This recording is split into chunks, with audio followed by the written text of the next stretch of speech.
and to the republic for which it stands, one nation, under God, indivisible, with liberty and justice for all. Good evening, everyone. In accordance with the requirements of the open meeting law, please be advised that this meeting is being recorded and broadcast over the Lunenburg Public Access Channel. Do we have any public comment from the board this evening? Sure, I'll make a small one. I mentioned it last week, and since they're here, I would just say condolences to the police department and to the Barney family on the loss of Pat Barney, who grew up in Lunenburg and then was on the police force for a while. And so I think we may have seen it on the marquee or in the papers, but condolences to everybody affected by that. Yes, I will echo that. It was a sad day when the news came. Any other public comment from the board?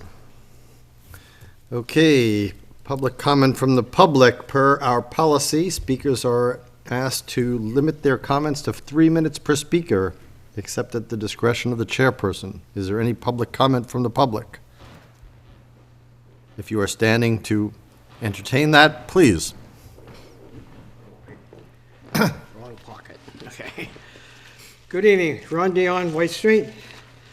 I'm not here happy, but I have to say what I have to say this evening, and I hope you all would take it to heart.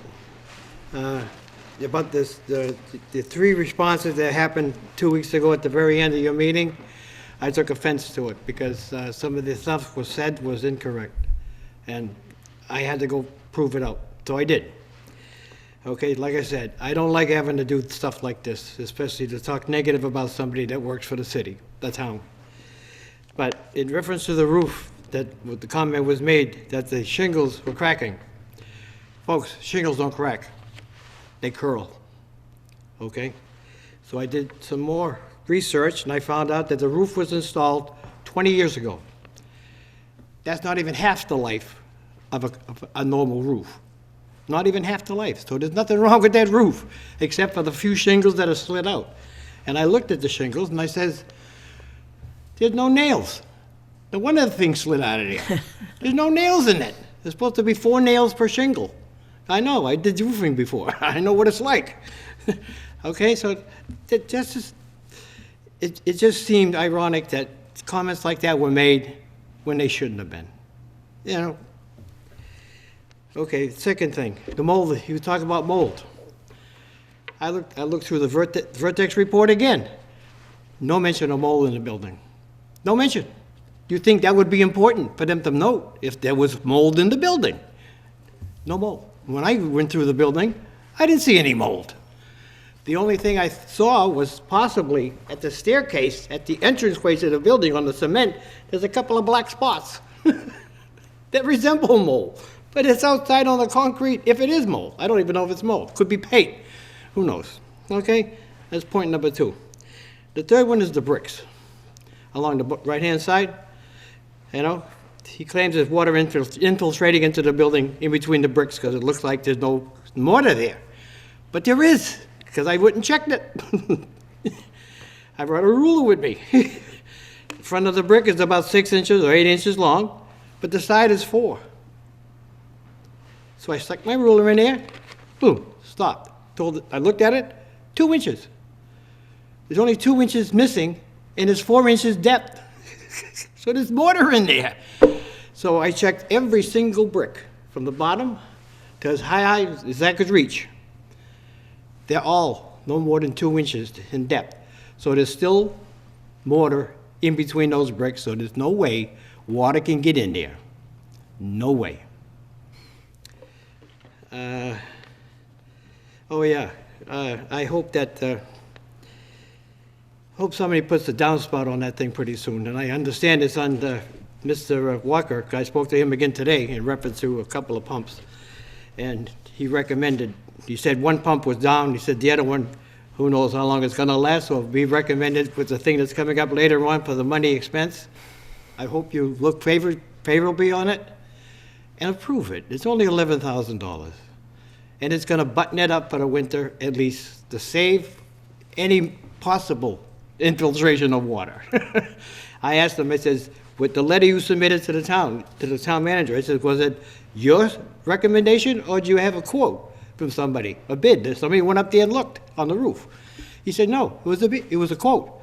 In other words, he had somebody go up there and look at it, and said, this is what it's gonna cost to secure it for the winter, especially. Okay, so I just hope that later on, that you think favorably about it, and please recommend it. At least take care of it for now, and we'll see where it goes from there. Okay? Thank you very much. Any other public comment from the public? Okay, at 7:05, we have a public hearing on the layout to accept Butterfly Lane as a town road.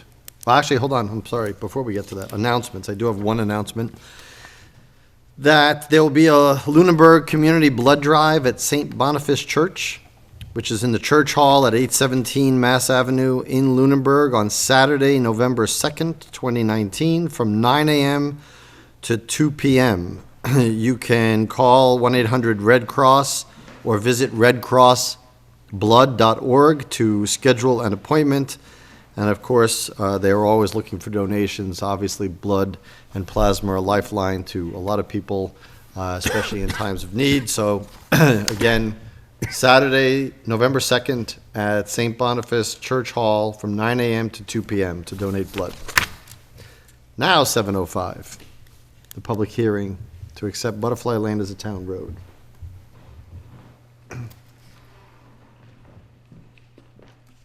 Hello, I'm Chris Crowley from Earnco Development. I'm the developer of Butterfly Lane, and we're just here tonight to for acceptance of the layout of Butterfly Lane to become a town road. All of our work has been done. All of the 9 homes, the 9 lots have been done and are occupied and completed. And we're currently in the process of trying to get the town to accept the road, and this is the next step in the process. Okay, and I'm going to pause here while because this is an official public hearing. I should have read the public notice. So to all interested parties, in accordance with Mass General Law, Chapter 82, Sections 1 and 22, the Lunenburg Board of Selectmen will hold a public hearing on Tuesday, October 15, 2019, at 7:05 p.m. in the Bellata Room at Town Hall, 17 Main Street, 2nd floor, Lunenburg, Mass., on the request from Michael Crowley for consideration of Butterfly Lane to be accepted as a public way. Recommendation for layout is to be done in conjunction with street acceptance consideration at the November 12, 2019 special town meeting. Copy of the proposed layout plan along with the legal descriptions are on file with the town clerk office at 17 Main Street and may be reviewed during normal office hours.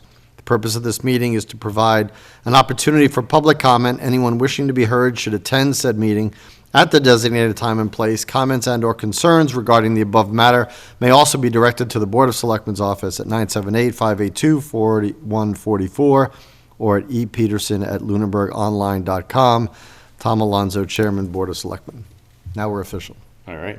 Okay. So what do we need to know going forward here? So you have the plans before you, which. So we have the as-built plan. Yes. You have the as-built plans, which have been essentially approved by the planning board, and the bond has been released, which is essentially saying all the work has been completed to their satisfaction. So I know that was the first step in the process. And then my understanding is tonight is the second step, which then puts it on the special town meeting in November. And you also have a letter from the land use director about the planning board meeting and the actions taken by the planning board.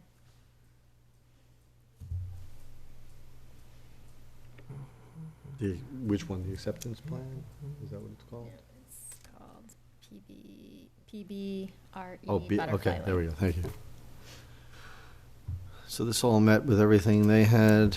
Did we ever get any information from DPW about what it's going to take to clear out that storm scepter?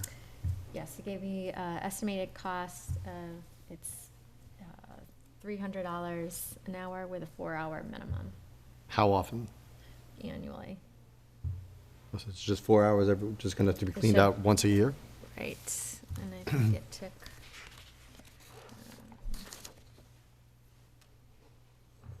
Could you repeat that requirement? $300 an hour, 4-hour minimum, Right. once a year. and correct me if I'm wrong, you currently clean them out as well. You paid a subcontractor. We just did, yes, they were just cleaned out 2 weeks ago, which was part of the punch list from the planning board. And how long did that take? the process? We did more because we did the catch basins in the road along with the storm scepters. So the 4-hour minimum would probably be accurate. You know, it would probably only take a couple hours to do the 2 storm scepters. Okay.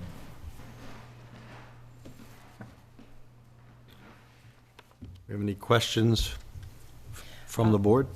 There was an as-built plan review from Graves Engineering. Has everything been completed on that as-built review? Everything except, the only thing up in the air is the certificate of compliance from the conservation, which I believe you guys have an email from Matt Morrow saying that will be, he had told me it will be taken care of at the latest tomorrow.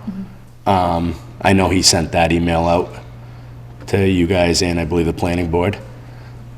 Yes. And so the silt fence hasn't been removed yet? It has been removed. Yep. The letter from Adam says that those items were addressed. Okay. So the infiltration basin, the saplings and the brush have all been removed? Yep. Every item on that list except that certificate of compliance one has been checked off. Now, how long had it been since that infiltration basin had been cleaned? Probably roughly 3.5, 4 years, Yeah, I mean, really? but it wasn't dirty. It was like very, very minor work involved. It was like mowing the lawn. So, you know, that's one of the items on there to clean it. I was explained, when I walked it with Adam and the review engineer, the way, you know, look at the town as somebody buying a used car.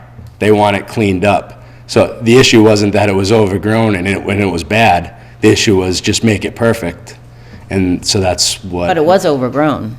I mean, it really wasn't though. There weren't saplings? I mean, there were some, So they shouldn't be saplings. It's supposed to be mowed, right? I guess, I mean, it was essentially just mowing and weed whacking was the job that it involved. Yeah, but I mean, if there's saplings growing, that means it hasn't been maintained. It should be mowed. Okay.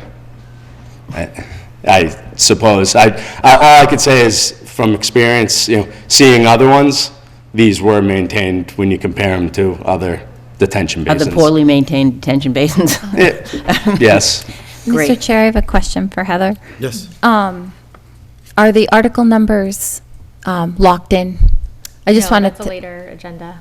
Okay. item. I just was matching it up with the, it currently is Article 13, but sometimes that shifts.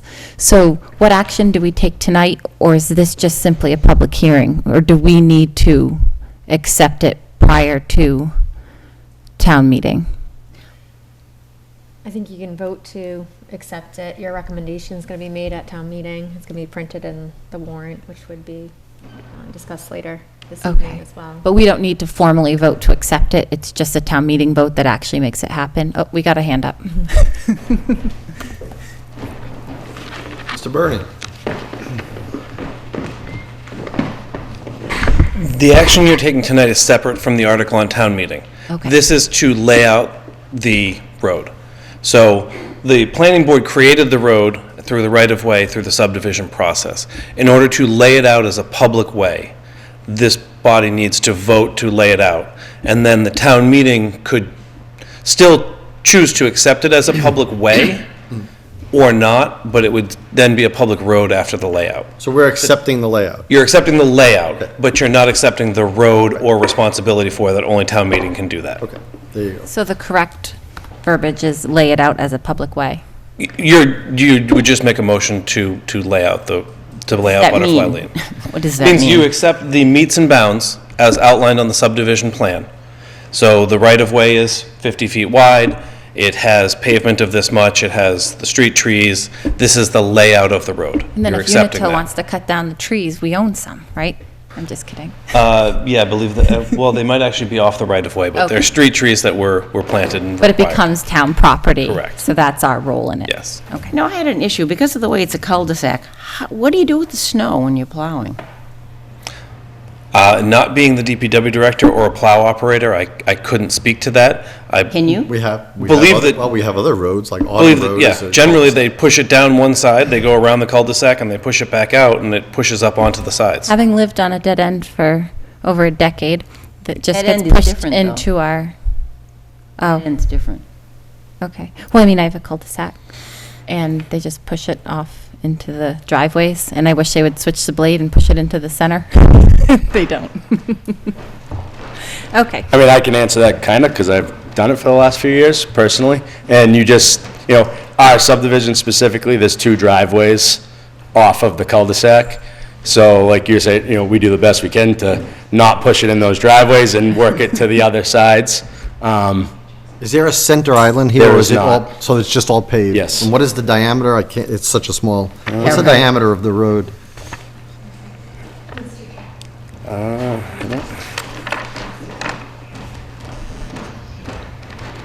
I want to say the diameter is 50 feet. The diameter is 100, the radius is 50. So it's 100 feet? Yeah. Oh, with nothing in the middle, so there's no center island? No. So there'll be plenty of places to move It's, the it's snow. a, You'll- it's a you'll be able big to maneuver, cul-de-sac, yeah. So they'll be able to maneuver anything in there. I would like to know what the cost to the town is when they accept a new road. I mean, you don't have to accept roads. But we're not accepting road, we're accepting the Well- layout. The town, you can talk at town meeting about accepting the road. Yeah, since this is the town meeting, I think it makes sense that I would just make a motion that we vote to lay out Butterfly Lane as a public way as indicated on the plans provided. We have a second? Second. I guess I'm not sure what that means. Means we're. You have a- We just we're accept the way it accepting looks? as-built, You have an with A? all dimensions and everything as this as-built plan. That means, that's what we're accepting tonight, that this is the layout that the town meeting will vote on. Is that correct, Mr. Bernie? Excellent. So, do we have any other questions before I ask for the vote? Nope. All those in favor of the layout and the motion as presented, please say aye. Aye. Aye. Opposed? None. Off to special town meeting. All right, thank you very much. Thank you. It'll be an action-packed Tuesday. It will. All right, let's try to do, before our 7:30 continuance, let us get to the ratification of the town manager's appointment to the full-time police officer and full-time, well, full-time police officers. Sorry. Before you tonight are 2 appointments for ratification for Ramon Cabrera and Anthony Capucci, and I'll ask the police chief to come up, and he has a letter to read. I think it's So I love this part of the meeting. Boy, it all sounds the same, though. That's okay. Okay, so I'm Sounds here- good. Oh, thanks. I'm here to recommend Anthony P. Capucci and Ramon J. Cabrera for appointment to the position of full-time police officer. We have to hear you at home, sorry. I'm sorry. Thank you. Ramon J. Cabrera has previously completed the Reserve Intermittent Police Academy in Boylston, which includes a 345.5-hour class. He's passed the required employee physical and physical agility test and extensive background investigation. Ramon holds an associate's degree in criminal justice, which he earned at Quinsigamond Community College. He's trilingual, fluent in English, Spanish, and Portuguese, and is presently employed by the Lunenburg Police Department as a reserve police officer. Anthony Capucci has also completed the Reserve Intermittent Police Academy, the required employee physical, the physical agility test, and extensive background investigation. Anthony's a graduate of North Middlesex Regional High School and Bridgewater State University. Anthony holds a Bachelor's of Science degree in Criminal Justice, and he is presently employed by the Lunenburg Police Department as a reserve police officer. Both of these candidates have distinguished themselves as highly motivated, hardworking, reliable, and likable employees. It's because of this and because of their training and education and performance as reserve officers that I highly recommend both for a full-time police officer appointment. If you do decide to appoint these candidates to full-time status, I will enroll them in the first available full-time police academy, which in this case will commence on February 24th at a field school, the Massachusetts Police Training Committee's Boylston Police Academy. With that, I would respectfully request that if you do ratify the appointments, that you make Ramon Cabrera is effective on February 23rd, 2020, and Anthony Capucci's on February 24th, 2020, to clarify any seniority issues, as Ramon has a little more time on the job than Anthony.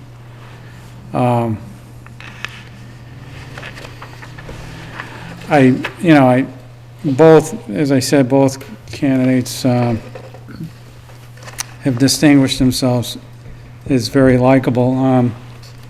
I got evidence of that. If I can take a minute just to read this. And before I read this, this has to do with Anthony and Officer Josh Matthews, who isn't here right now. But I'll first tell you that just the other day, I had a guy approach me, a citizen approach me, and asked me, who's the Spanish officer, the new guy, the handsome guy? And I said, oh, that's Ramon. And he said, I was pulled over by him, and I just want to tell you, he's the most polite and professional police officer I've ever encountered. And that always makes me feel good to hear that. And today I got this letter from a citizen, and he says, Dear Chief, on Friday, October 11th, I returned from the Boston VA hospital and noticed the back window that appeared to be pushed in. I went to your police department. A nice officer took my report, that's Anthony, and came to my house with another officer, Josh Matthews. They looked outside, came into my apartment, and fixed my window so that it is now not open. And he goes on to say that I am disabled Vietnam veteran. I had cancer surgery near my left elbow, and at this time I didn't have the strength to close my window tightly. Your two officers, and I'm sorry I don't know their names, were excellent and a credit to your police department. Your leadership was evident in their competent and courteous knowledge and behavior. They are truly a credit to your wonderful police department. So I get those probably not as frequently as I'd like to, but I know they're out there, and I just wanted to share that with you and ask you that we give these two gentlemen a chance at a career here. Would either officer like to say anything? I just want to say I appreciate your time. I've really come to... Please come up, yeah. This is a good chance for everybody to see Lay eyes you. on ya. Actually, All right. how you doing? Good to see you guys. I just want to say I appreciate your time, and I've come to love this town and the people I work for and the citizens in it. And I really like doing this job, so I appreciate you taking the time today to listen to us. So, thank you. Thank you. Thank you.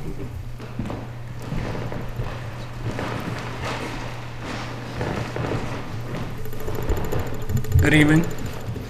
I'd also like to appreciate Chief for giving me the opportunity to become a police officer, a full-time police officer here for the Lunenburg Police. And I've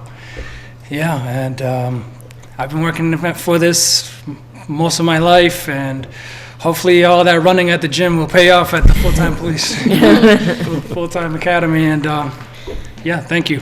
Thank you. Thank you. Okay. I would like to make a motion that we ratify the town manager appointment of the full-time police officer Ramon Cabrera effective February 23rd, 2020, and full-time police officer Anthony Capucci effective February 24th, 2020. Second. Any further discussion? Thank you. Thank you for bringing these Thank you, officers guys. to us. My pleasure. All those in favor, please say aye. Aye. Aye, opposed?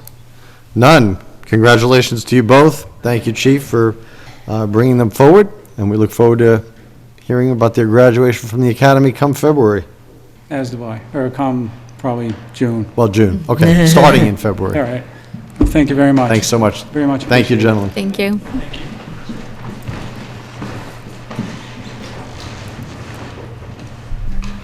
We still got 5 minutes.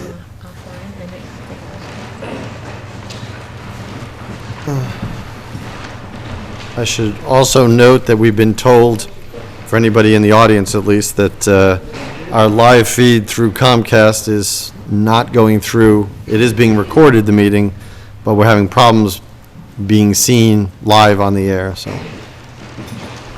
I'm still here. Yeah, I'm still here, presumably. So they'll still have it for YouTube viewing? Yes. At a later date? Yeah, and in fact, it may actually be streaming to YouTube. It's just not on the live Comcast Public channel. access. Right.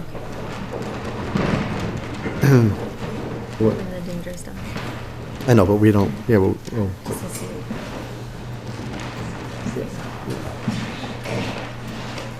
go out of the application and try to go back in. We need to get Steve to resolve this. We can do the quick stuff. Minutes, do we have minutes? I don't remember any minutes. I don't think there was any new ones. Okay, That's what I thought. so warrants.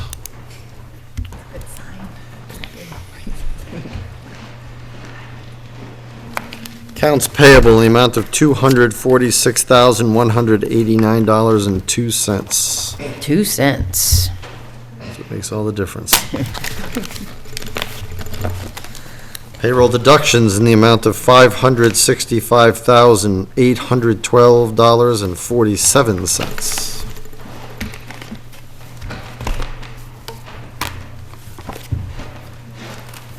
And payroll in the amount of $813,448.40.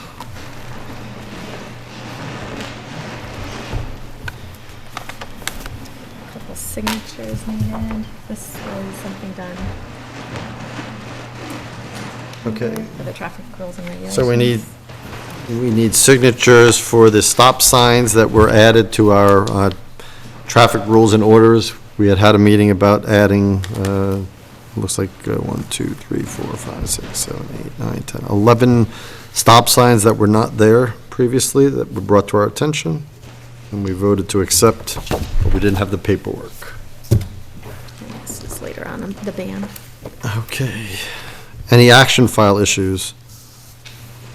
I don't know if you had a chance to speak with the DPW, but I will renew my request for painting of lines on newly paved streets that, now that it's getting darker earlier, again, some of the streets that you drive around in town are just absolutely difficult to find where you are on the road. And that's, He did ask if there were specific streets that you had complaints, that you've received complaints on. yeah, anyone that doesn't have them that's been recently paved. So I can say Townsend Harbor Road, I can say Lancaster Avenue, I can say, there was another one that I drove by recently, but people are telling me anywhere, especially now that it gets later, it gets dark at 6 o'clock, 6:30. And we should have a policy. I wish we would establish a policy in the pavement management guidelines about when we pave something, when does it require, or at what point after the curing can we put them on? Because we shouldn't have to ask. I remember last time we repaved, I had to ask a lot. So I think it should be part of the normal procedure. Right, as soon as it's possible, because there's a certain amount of time you have to let the road sit or something. So as soon as it's possible, the lines should be on. I agree. Especially on some of those streets that don't have street lights, so you're going by, and then, of course, somebody's coming the other way, that good likelihood, because it's so dark and there's no chance they have their brights on, you have your brights on, and you gotta hope people are maneuvering the road, shutting off their brights, and not veering out of their lane, which is, Reservoir Road's a big one, too, because There you go, Reservoir's people another tend to walk on that even after dark, so it makes it even more dangerous. so. And then I would just add, I bring up every couple of months, the intersection at Walmart that I had gotten a bunch of emails or requests to do improvements there. It is the state intersection, and they were going to do maybe traffic studying. Is there any update on that? I have none tonight, but I can follow up. Okay, thank you.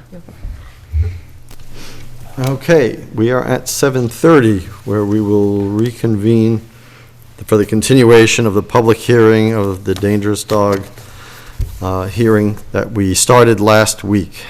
Just to recap, we heard testimony last week from everybody involved, the complainant, the defendant, police officer, animal control officer, several witnesses to the event, witnesses, character witnesses as well.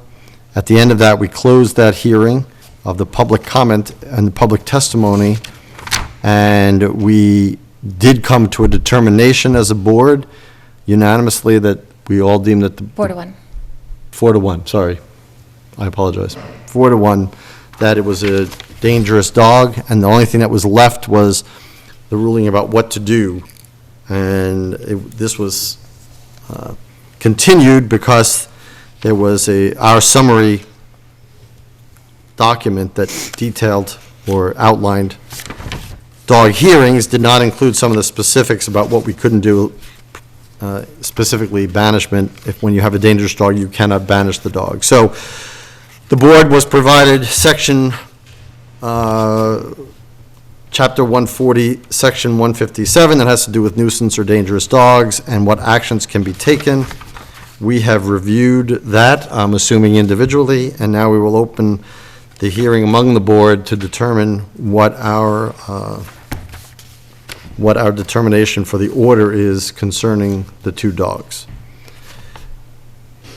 Is there any change in the status of the dogs themselves? I should ask. No, so they are still here in Lunenburg. Make any changes. Excuse me?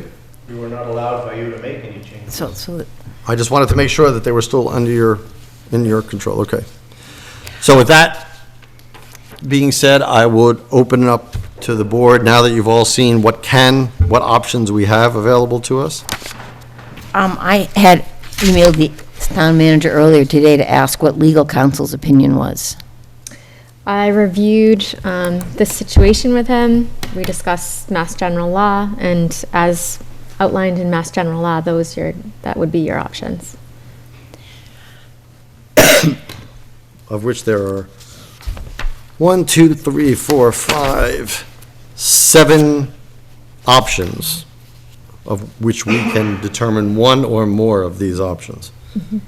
So what, having read the actual language of the law versus what we heard last week, some things have changed for me, being that it's pretty specific as far as the enclosure that the dog has to be kept in if it's deemed dangerous, or that's if that's the avenue we choose to go by. It requires that the pen have a roof and that the fence extend no less than 2 feet below grade, which none of that was proposed as part of this mitigation by the owner.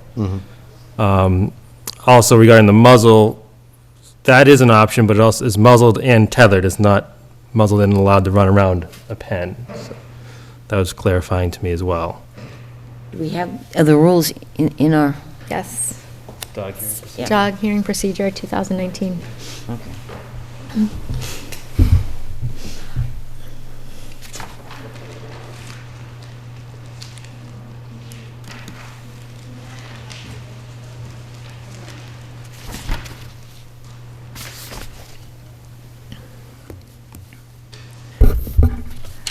I guess I'll make some comments based on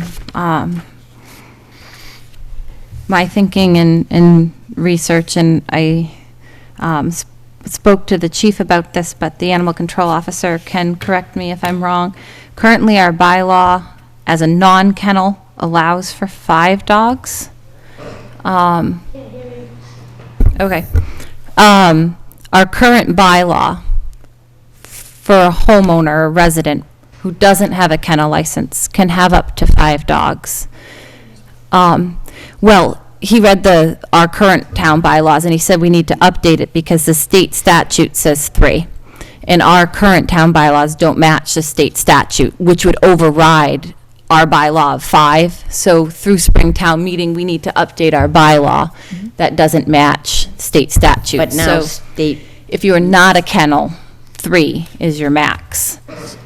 so we need to abide by state Correct. guidelines. They overrule us. So my main thought process focused on the fact that there's 6 total greyhounds.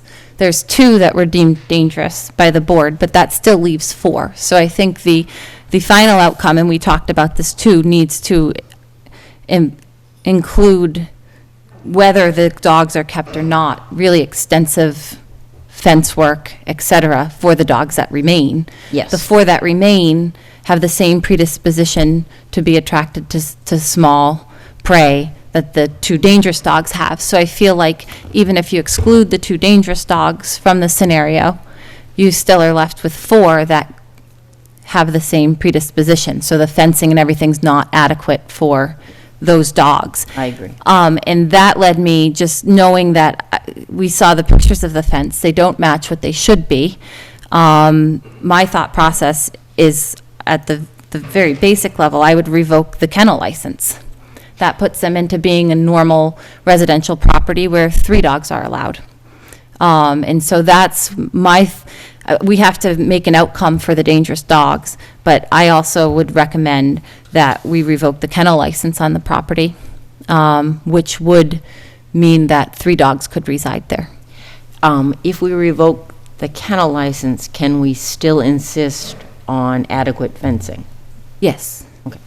If we, I think that we have to be aware that this hearing is about the 2 dogs, and this hearing and the determinations we make have to do with the 2 dogs, not anything extending beyond that.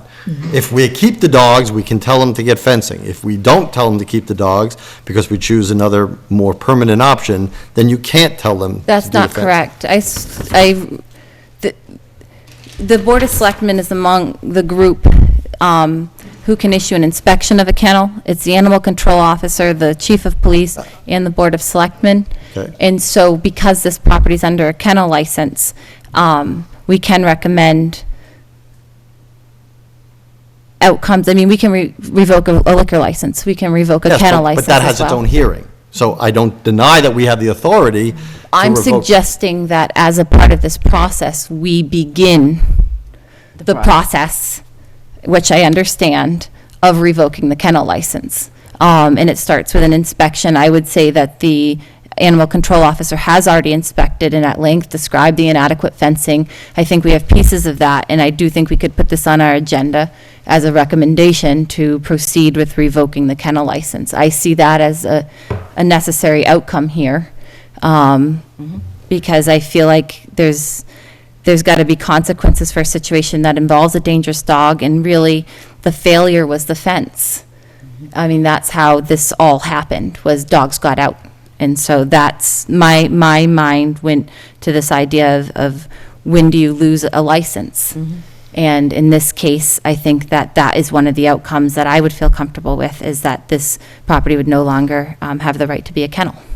And I see it very much connected, because there can be a recommendation and a motion made.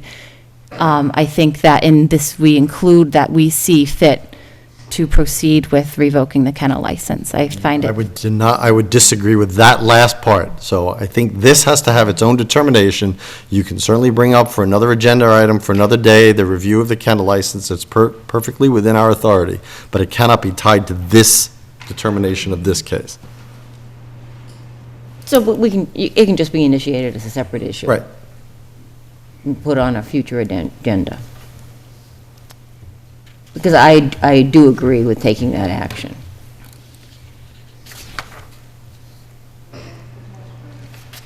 yeah, I mean, I feel it's interconnected. But if it's simpler to disconnect that. Well, it all has to do with creating the proper fencing and stuff anyways.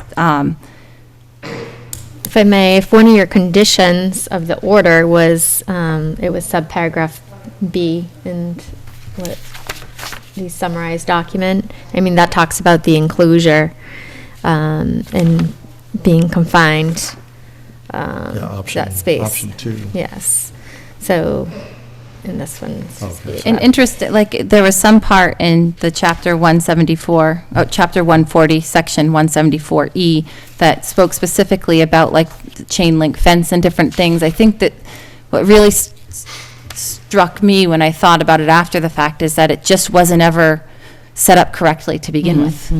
The fence just was not adequate. We gave it a kennel license. I don't think it fits what I'd want to see as a kennel property, and I think maybe we need to, maybe as an agenda item, review our kennels and Yeah, our policies, because I mentioned the bylaw had the wrong number of total dogs in it, didn't match the state statute, and then there was some zoning issues that I discussed with the chief in terms of looking at kennels and zoning and the permitting process moving forward. So I think this is sort of the beginning of looking at all this, but I do agree with the chair that there's something specific we're working on, but it all sort of overlaps with the property and the property's future for all the dogs.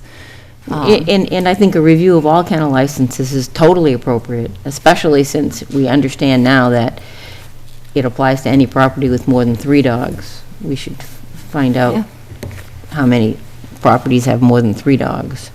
Okay, so now we're still faced with what does the board want to do with the 2 dogs that we've deemed dangerous? You know, I think it's really difficult because when I think about the woman who was attacked and the fact that she has 2 small children who want to be able to go leave their property and walk their dog, I don't see how leaving those 2 dogs there is an option. Well, my own thoughts are, first of all, this is completely a no-win Yes. situation. I think people said that last week. I will reiterate it again this week. But we do have to make a determination. To me, the determination is, and it's not one that I come to lightly, with some of the particulars that came out of the testimony, that, first of all, both the dog and the owner victims who were attacked were in a public way, were not on the attacking dog's property, were not actually even near the attacking dog's property. So the dog wasn't defending its property, wasn't defending its owner. Its space didn't get violated. It was clearly, and I don't think anybody disputes this, it was clearly an attack by them. However unfortunate, it was clearly an attack by them. And while I am all for the protection of animals and don't take their lives lightly, I think the overlying principle is that citizens of our town need to be able to, without fear, walk the streets with their dogs on leashes without that kind of provocation or without that kind of possibility of attack. It was said that the dog was doing what the dog would do. That may or may not be true. I could probably say there's probably hundreds of other dogs in the town that wouldn't have done the same thing, but that's really a moot point in this case. These dogs did do that. And with some of the testimony, even with the fencing in, it was indicated to us that the dogs had gotten loose several times, not always through the fence. We got told that they came out from the front door sometimes. So unless this fencing encloses the whole property, including the front door, I feel confident that the dogs will be, or can be, and not through any fault of the owners, I don't think the dogs can be maintained. So with that evaluation, for me, I think, regrettably, that euthanization is the only option for the 2 dogs, in my view. Regrettably, I agree. Yeah, it was obviously not my first choice for euthanization, but again, the disparity between what was presented as an enclosure for the dogs and what is required, if that's the route we went, and the fact that they have not just gotten out from the fence, they've gotten out through the front door and other means, I have a hard time believing that they can be contained adequately. So, and we've learned that we can't ship them anywhere else after we've deemed them dangerous. So I don't think there's too much other choice.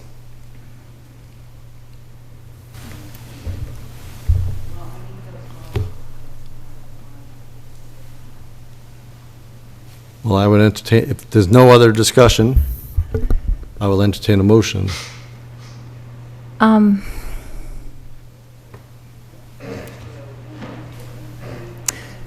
One would be, what's our authority to interact with the fencing requirements? I mean, I think those will still be implemented by the animal control officer for those who remain on the property. I mean, I don't want to leave that, I want to make sure that we take any action necessary that. Is that part of this hearing, or is that If we separate? euthanize the dogs, we can't make we can't force the owners to build such a kennel as defined in this. Well, I in mean, the this chapter. town can require improvements to the fencing for the remaining dogs. Under a correct? different hearing. Well, not as a hearing, but just as her authority as animal control Well, officer, you have to I have, believe. well, she can't willy-nilly do it. We have to have bylaws that are clear to the owners so that, I think there already are. So the question I'll ask is, this was on our agenda last week as a dangerous dog hearing, but I don't know why it wasn't on the agenda as a dog hearing, where the nuisance path was still available. I feel like we got ahead of ourselves and we didn't have the whole path available because it was a dangerous dog hearing, which put us into the place where we only had the two outcomes. If you follow the sort of algorithm, if it started as a dog hearing and we could have deemed it a nuisance, then exile still would have been available, and where there was an option that the issuer of the dogs or the place with the rescue greyhounds would have taken them back. If we had done a dog hearing with the option to go in the nuisance direction, we would have had more outcomes. So I guess I'm asking, having only done one of these in the past, how we defined it on our agenda as a dangerous dog hearing and not just a dog hearing. that's how it was filed. But under the dangerous dog hearing, we still could have found it to be a nuisance dog.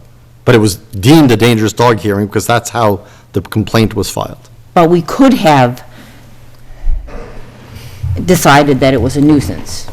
Again, a nuisance We- dog would be, barks excessively, vicious disposition, et cetera, but, I mean, an actual attack, which is what occurred, I don't see how you could classify that as just a nuisance. That was more than a nuisance. So I don't think we had any choice. You know, I believe all of us on this board are animal lovers. I think at least I know that I've had several dogs, and I still dream about them, you know? I certainly do not enter this lightly. It really breaks my heart to have to make this finding. But I think the dogs proved themselves to be dangerous, and that were I the family that experienced this, I'd have to move if those dogs were allowed to stay in the neighborhood. And, you know, it's not fair to anyone in the neighborhood, you know, anyone that has a dog, anyone that wants to walk. It wasn't even just, it was nearly a quarter mile away that this happened, so Right. it's not just even the neighborhood. Right. And there's a lot of people that live in that area. That's a dense neighborhood. I just don't think we have a choice, unfortunately.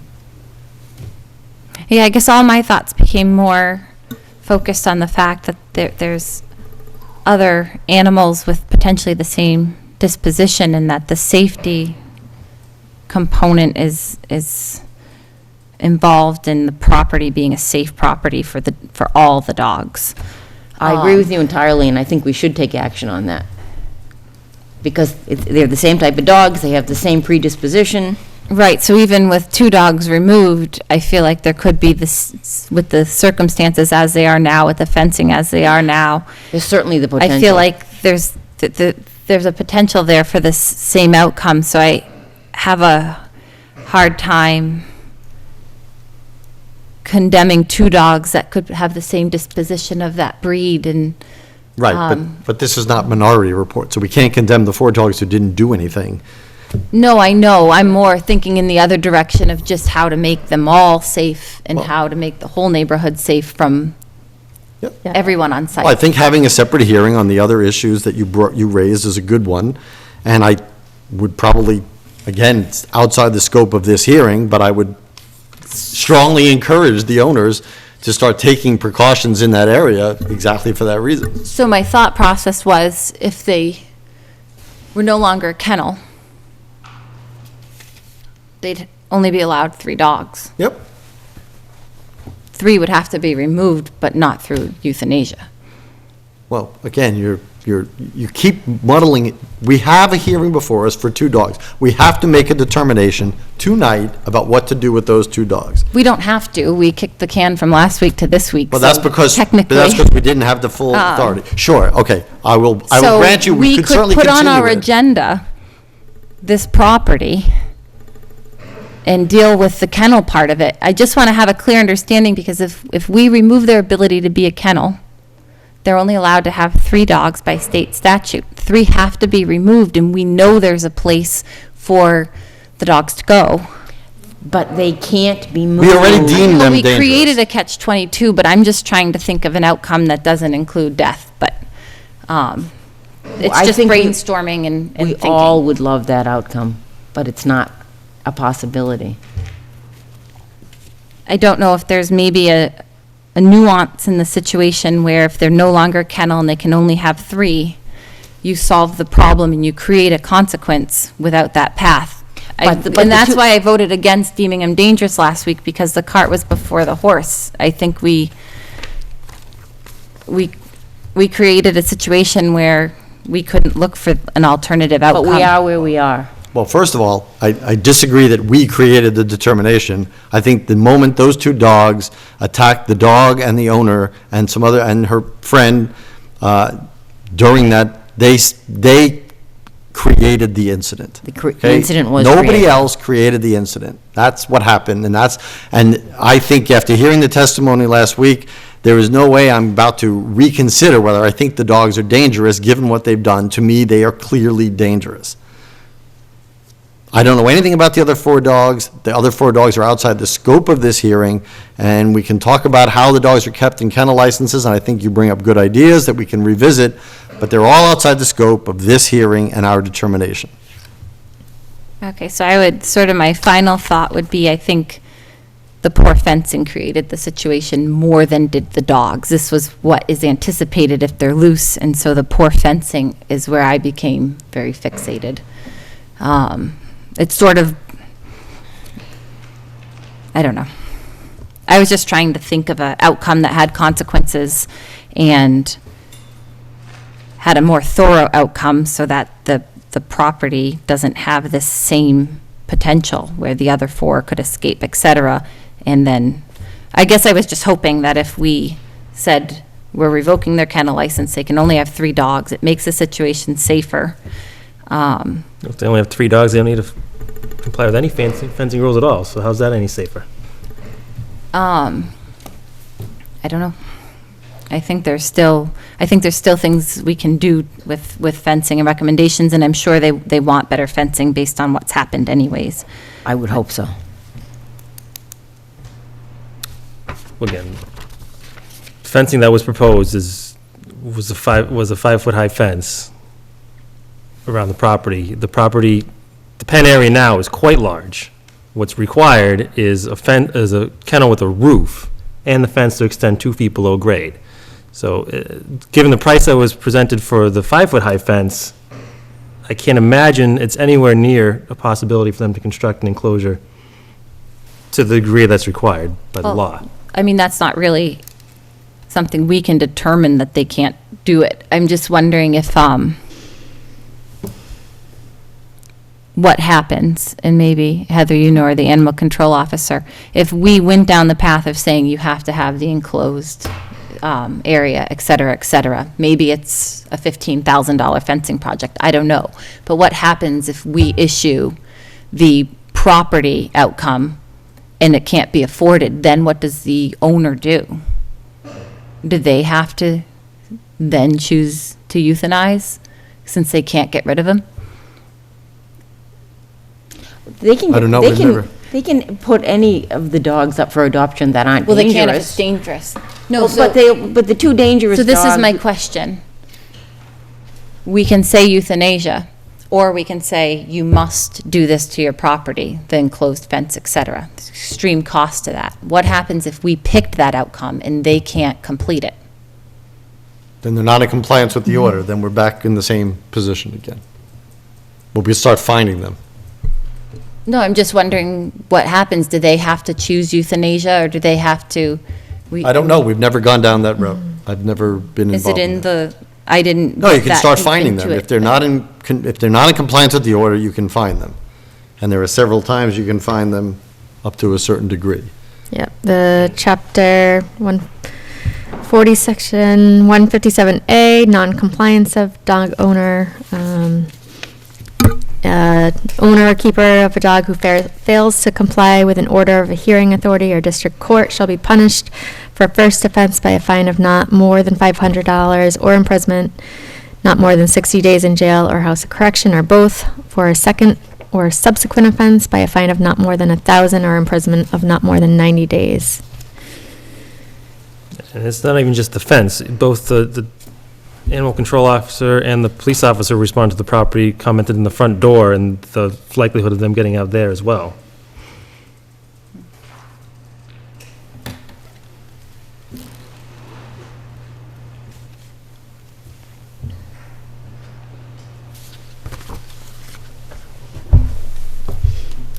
I would make a motion that the Board of Selectmen determine that the dangerous dogs, as so decided, would be humanely euthanized in the case of the two dogs involved in the attack.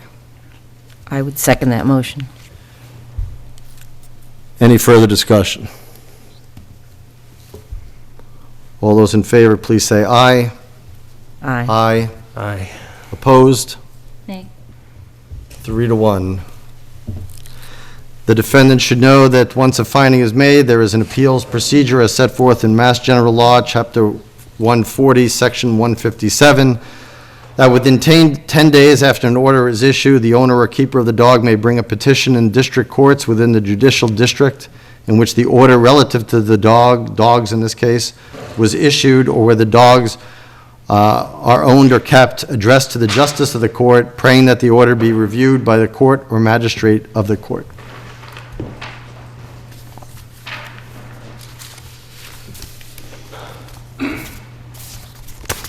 Again, I don't know that we had many other good options in this case, so. Well, you did. You could have just ordered this fence, and if they didn't comply, you looked to one. Obviously, 3-1, this board did not determine that that was in the best interest of the case. Did. He just didn't know that he could seize the dog if they violated it at all, right? You don't just find him, you can seize the dog. It's right here, 140, 164. Yeah, which we didn't do. Well, if you follow his deliberation reasoning, you could. There was one person who was against it, that's fine.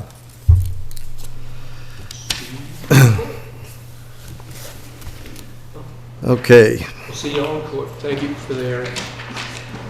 sign the middle school, high school bond anticipation notice renewal.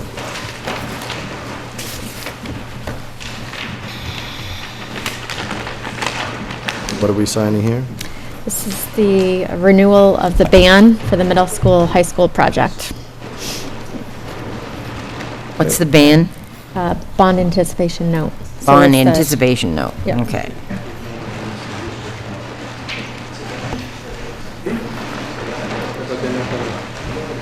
May I say something? I know you're finished, but may I say something? Name is Michael Toletti. I am At the mic, please. Sure. Yes, our fence was not up to par, but who did not look at the fence properly when she granted a license the first time? She never walked around the fence, all she did was look at the front of it, and it looked nice.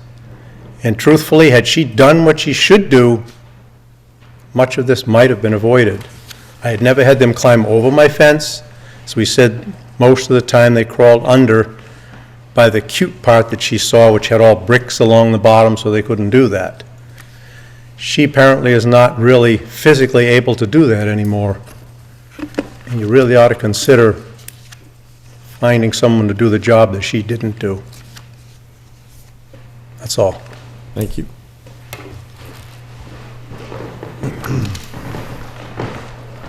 You have to sign all these tabs? You guys only hit the first Oh, page. sorry. Oh. Well, there are multiples.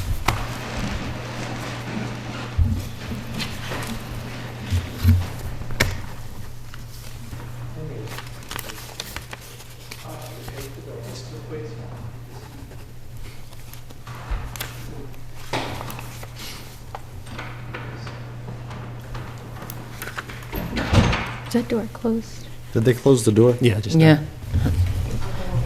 Thank you. Thank you.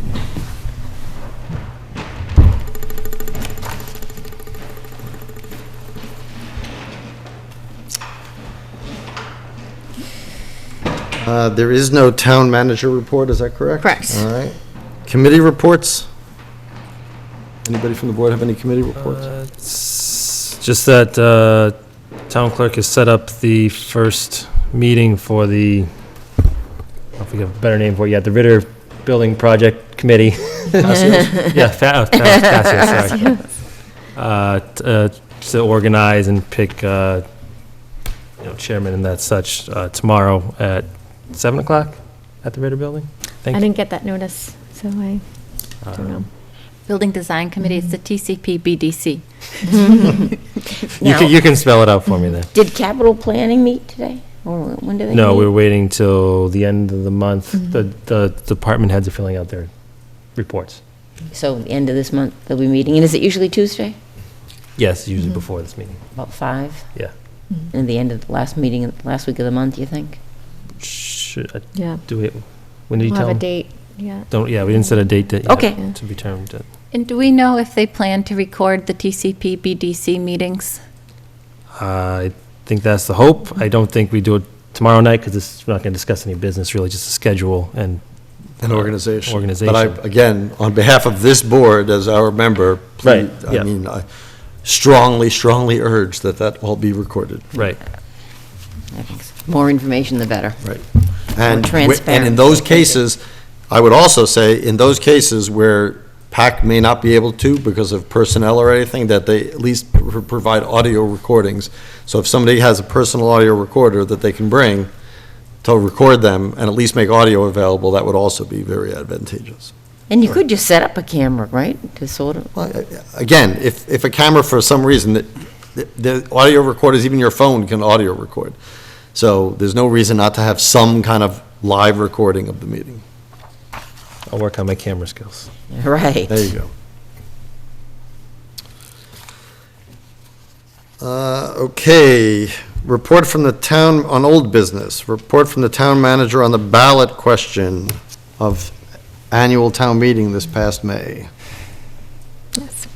That's You you. want to go ahead? So the board had asked me to put a follow-up report together regarding the placement of the ballot questions for adult use recreational marijuana prohibition. And so I put together a written report that basically reviewed the events and processes that transpired regarding the placement of the questions to prohibit the sale of marijuana on the May 18th, 2019 annual town election warrant. And as part of that report, recommended a written procedure to improve upon the checks and balances when placing a question on the ballot for future local elections. So just to summarize the background, I put together different scenarios of Mass General Law that restates procedure required to put a ballot question on an election warrant. And specific to the 2019 annual town meeting, I'll just reiterate some highlights from that section of my report. On December 11th, 2018, members of the Planning Board attended the Board of Selectmen's meeting to request the Board of Selectmen vote to place 5 separate ballot questions on the annual town election ballot. At the January 8th, 2019 Board of Selectmen's meeting, the board met with the Planning Board again, invited the public to comment, and ultimately voted, in quotations, to place the 5 warrant articles on the ballot as requested by the Planning Board. At the February 19th, 2019 Selectmen's meeting, the board voted to add a 6th ballot question to the May 2019 annual town election on the prohibition of marijuana for researchers. Under Mass General Law, Chapter 54, Section 64, it stipulates that notices of warrants for state and town elections where official ballots are used shall state, in quotations, in the form in which it will appear upon the ballot, any question submitted to voters. Therefore, the selectmen must determine the exact wording of the ballot question, as the language of the question on the notice or warrant must be the same as that is appearing on the ballot. Subsequent to determining the language of the ballot questions, the town clerk shall not print on a town election ballot any question to the voters for which the town clerk receives final written notice after the 35th day before such election. To meet the 35-day requirements set forth under Mass General Law, Chapter 54, Section 42C, the written notice to the town clerk should have been submitted no later than Friday, April 12th, 2019, and should have included the exact wording of the questions as voted by the Board of Selectmen. However, in order to meet the requirements of the town bylaw, Chapter 81, Section 1, that provides for a copy of the annual town election ballot to be printed in the annual town meeting warrant booklet that gets mailed to every registered voter household, the final warrant booklet had to be sent to the printing company by Monday, April 8th, 2019. This deadline meant that the annual town election warrant and annual town meeting warrant had to be voted upon and signed at the Tuesday, April 2nd, 2019 Board of Selectmen's meeting. At this meeting, the board reviewed every article on the annual town meeting warrant and voted on the warrant and signed 5 copies of the annual town election warrant.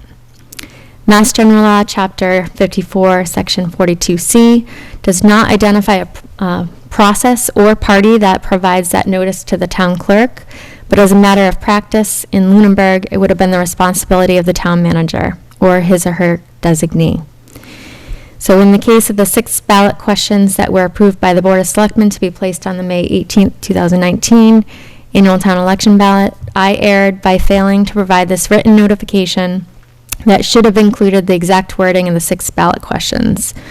The annual town election was posted on April 3rd, 2019 without the ballot questions, and it came to my attention at the annual town meeting during the presentation by the land use director that covered Articles 25 through 31.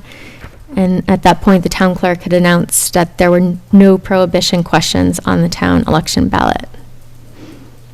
So to avoid something like this happening in the future, this is where I put it together a draft policy for the board to review, and I'll take any questions from the board. First, I want to thank you for putting this together. I know that those who attended the meeting, certainly, and I think all the voters, whether they attended that meeting or not, were looking for an answer, and we as a board promised they would get one. I appreciate you putting this together and putting together this policy at the end that we will review, if not tonight, at a subsequent meeting to adopt, to make sure that it doesn't happen again. Clearly, in what happened, the specifics, there were certain places that this could have been caught by several people, not to detract responsibility from anybody or place it on anybody, but there were enough people that could have looked at this.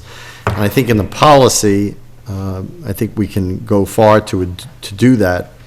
What I would say in your policy that you're proposing, and I thought about this later on, is that when you ask the town clerk in the future to put something on, that you would CC the Board of Selectmen, and you would request that the town clerk's response be also including the Board of Selectmen. So therefore, not only will the request be known, but the response will be had so that everybody knows in advance whether this has happened or not. Otherwise, I like the policy, and I think it's I'm sure it wasn't an easy report to write, but I appreciate your candor in it and being as detailed as you were. Thank you. Is that all yours? Yeah, I think so. Make sure I don't give you any of mine. Okay, cool. Thanks. Anybody have any questions? Oh, well, we haven't had a chance to read this over, so we should not discuss it tonight, right? Well, it was. No, I mean the. It was in there last week. No, I mean the, oh, all right, sorry about So it's been in that. there for a week. We passed Yeah, at over least- last week at least because a of the week, length yeah. of the meeting. So, I guess my comment would just be, I mean, we can explain why it happened, but I think I started as a citizen advocating about different marijuana things back in 2017, and I was really happy with the outcome that the town was going to have the opportunity to vote for the prohibition of, I guess, the marijuana industry in town. Of course, it would have remained legal. That's a state issue. But if Lunenburg had wanted to, we could have prohibited marijuana in town, therefore no stores or growing, et cetera. That's my opinion, but what I really liked about how the planning board laid it out was that there was going to be the option to the town. And it was really complex because it had to go through town meeting vote and then on the ballot. But a lot of work and a lot of advocacy and a lot of public hearings were put into creating the opportunity for Lunenburg to have prohibition. And I just think it'll always be sort of this really extremely unfortunate event that this error lost us the opportunity to have that as an option in as it was intended to be laid out. So it, in my mind, was a huge error. And anytime something's going to the ballot, it's so important to give people the opportunity to engage in government and to have the opportunity to vote on how they see the outcomes for the town. In this era, they lost the opportunity to have options on this, which I thought was awful. Luckily, at the meeting, we sort of took the marijuana bylaws and some motions were made to tighten some things up a little bit, since at that point we really had no avenue to prohibit. I think it's extremely unfortunate situation, and I was devastated that day. And I'm surprised that that's how we learned it, like that we should have, if we had gone into town meeting knowing that the ballot snafu had happened, then we would have been better prepared to try to and understand our options at that point. We were sort of all just on the fly at that point, trying to figure out what to do. So that's just more my comments. I think this was a devastating error. any other comments, questions? Well, it didn't pass at town meeting. Well, it became So it very would not- confusing at town meeting because there was no avenue to prohibit. So what was worked on there was to modify the bylaw, because the only outcome was to have a bylaw. At town meeting, people following understood that passing it became arbitrary because there was no path to prohibit because the ballot questions weren't there. That's not true. We could have figured out had a special election or figured something out. That isn't why it didn't pass at town meeting. Well, I guess we'll never know. I mean, it was a very confusing circumstance, and it certainly altered the ability to go into the spring with prohibition. It became impossible at that time to work on what had been laid out.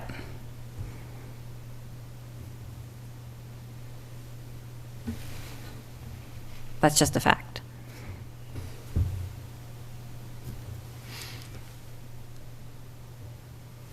Thank you for your report, Heather. Thank you. Okay. We will move to the right of first refusal determination for 250 Howard Street. Can this be made available, this report, to the public so they can see it as a public Yes. report? So do you want to finalize the policy part Well, first? this would be, well, we can take up the policy. Maybe we just Or- make a note that the policy, this is the proposal. We haven't adopted this policy yet. Okay, so I can add in just proposed under. Yeah, that's fine. Great. That's fine. And let's put that on let's put that on a future agenda item. Okay. Something that will be passed by the end of the year, or worked on and passed, so that's in place for annual town meeting. Okay. Okay, Howard Street.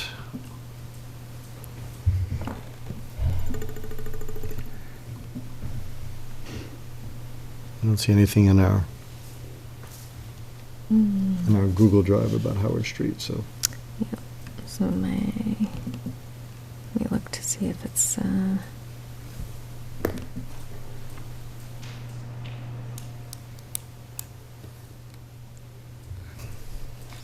So, well, this might make it easier. So, I did get an email from Open Space about 250 Howard Street that they wish to pass over this. They're not interested in purchasing the property. So, the option before the board would be to not exercise their first right of refusal for that property. And did they give a reason or sort of I mean, I know it wasn't Yeah, I know. really contiguous. It just touched on a corner, which wasn't really the connectivity you'd look for. The email I got, I can read to you. Open Space voted to pass over right of first refusal for 250 Howard Street, passed unanimously. So there's no reason. I think, given that they have, this Libra property is on, before the town. Right. And they need to, and it needs to pass like 5 of the 7 determinations that they've outlined, Well, so at it least probably three- didn't. At least 3, I think. The Saliba one did check off 5, but I think in order for it to be qualified, it has to, they at least have to check off 3. Okay. So perhaps it didn't. Yeah.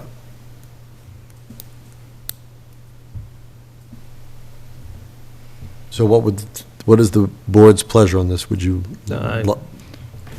I'd pass over it personally, or pass up the right of first refusal. Do we need a motion? Yes.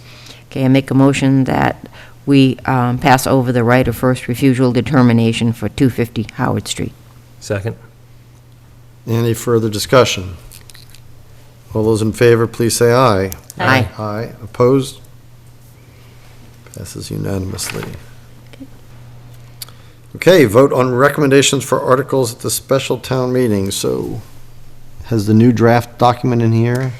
It is. Do we have some of the ones we've already taken positions I on? put in all the recommendations so far, and the Finance Committee recommendations that they had at their public hearing on Thursday.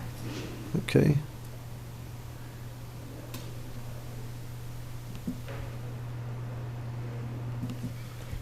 So did the Finance Committee recommended approval, but do we have an actual budget? I can go over what I presented to them, and there's some slides too in your Google Drive. It says special town meeting article slides.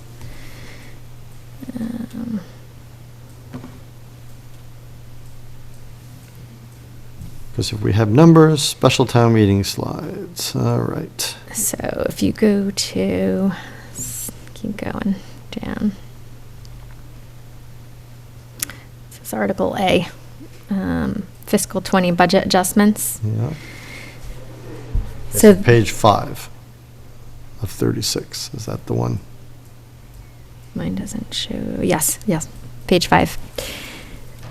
So this slide represents changes that need to occur in the maturing debt and interest accounts, and so there's a couple things going on. The ladder truck, the principal and interest were included in the fiscal 20 budget. Those, because delivery is not going to be received until April, we will not, the debt will be moved to fiscal 21. We won't have to borrow for that, and won't affect our debt until fiscal 21. We do have a pay down on the middle school, high school band that requires principal pay down of $90,000 and interest as well for $15,377. And after adjusting for the local aid figures and our estimated new growth, which hasn't been certified yet by DOR, but this is the figure that they will be submitting and that we do not anticipate will change. We would have an excess levy capacity of $78,604. Another change to the budget would be, it's just basically an offset, would be to reduce the assessor's administration line by $12,000, because at that point they were considering going with Vision software, which was a much more expensive assessing software, but we'll be going with the state software. And that $12,000 will be utilized towards tax title, which will move foreclosure properties through the foreclosure process, which will recoup money. So What is the new rest? It just shows the change. What was it?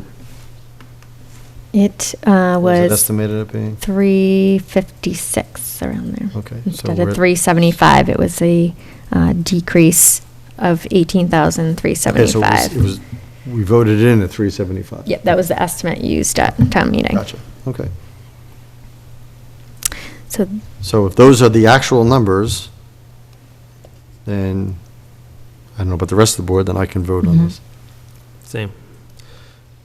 Move we recommend approval of Article, was it A? Guess we're calling it Article A at this point. it can be Article 1, these slides. We'll switch the numbers? Yes. There's only one number that I might think change. it's Yes. easier to do numbers. Yeah. Letter articles, it's starting to get, So, at this point, they'll likely stick to being Article 1. I mean, it typically would. Yeah, there's Yeah. only as one that's Article going to, 1, there's only so- one potential that might change, and that's because one article may be removed, so well, we'll let you know. I amend my kind of like motion. having letters to begin with, though, because then Well, you're that's why not we do messing it. around with. Well, that's why we do it, because the order might change. This is the order that they'll go in, but there may be ones that are not going to, that may be removed tonight, so Article 1 isn't going to be removed, so Article All right. 1 is going to be Article 1. So I amend my motion to recommend approval of Yes. Article 1. Do I have a second? Second. All those in favor, please say aye. Aye. Aye. Opposed? None. 4-0. Okay. Article B, or Article 2, as listed in your draft booklet, is for the conversion of the streetlights to LED. So there were two options available to the town, one to pay Unitil to convert the streetlights, or second, to purchase the lights from Unitil and move through the conversion process that way. Because the preferred option by the green communities is option B, and there's a lot of unanswered questions and more research that needs to go into this, I would recommend that the board remove Article B or Article 2 as so labeled in your draft booklet. Right. Let's call, just for this Very meeting, let's call them confusing. with the number that they're in the booklet right now. Okay. Okay. So I would concur, we had a meeting with the chair of the Green Energy Committee, and instead of trying to rush this and not have all the options and all of the figures, we're going to defer this to annual town meeting. So we're looking LED to streetlights, either option, we're getting We're rid of both removing of them, and them. we're going to take this up in. Till we know which option we would want. Because there are some numbers that we don't have yet. And, I also wanted to repeat that we should really look at how many streetlights do we still want, as instead of just converting them all, do a process of elimination, or add whatever, Once we own them, before we do it. that, yeah. Well, we could do it at the same time, I Well, guess. maybe we don't buy them all. We don't want this one, you can have it. And we can ask them to investigate that. I don't know the likelihood or not of that, so. Okay, so does the board concur? Can we take this out? Yes. Okay, so Article 2 is out, and at the end of this whole process, then we'll ask you to just renumber them for next week. Okay. Or no, for tonight. Well, We have to yeah, do it tonight. It's Yes. finalized Yep, tonight. finalizing it tonight. Okay. Article 3, Is to raise and appropriate or transfer from available funds, sum of money to the special purpose stabilization fund. And this would be the excess levy capacity of That's 78,000? 78,000. anybody want to make a motion on that recommendation? Motion, we recommend Article 3. Second. All those in favor, please say aye. Aye. Aye. Opposed? It is unanimous. Next article is for to amend the vote taken at the annual town meeting for the sewer enterprise fund. There was in the motion for the vote, it did not include a source of funds. Wait, what article are we on? I'm sorry to Article interrupt. 4? Article 4, the police, collective bargaining. No. Just look at the slides don't line up with it. So you just gotta look at the actual draft. We're looking at the draft now, right? Oh, I thought she had said she was on the slides. Not on the slides? Not on the slides, on the draft, yeah. If you're going by the numbers, then. We're back to the draft.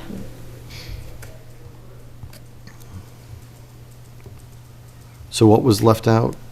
It was a source of funds from the reserve capacity stabilization for like $9,333. That needs to meet the vote, just the motion needs to be amended. The right amount was appropriated. There was a source that wasn't included in the motion. So what part of this motion gives us the source? Which one? Raise, appropriate, or transfer all available funds, all sums of money necessary.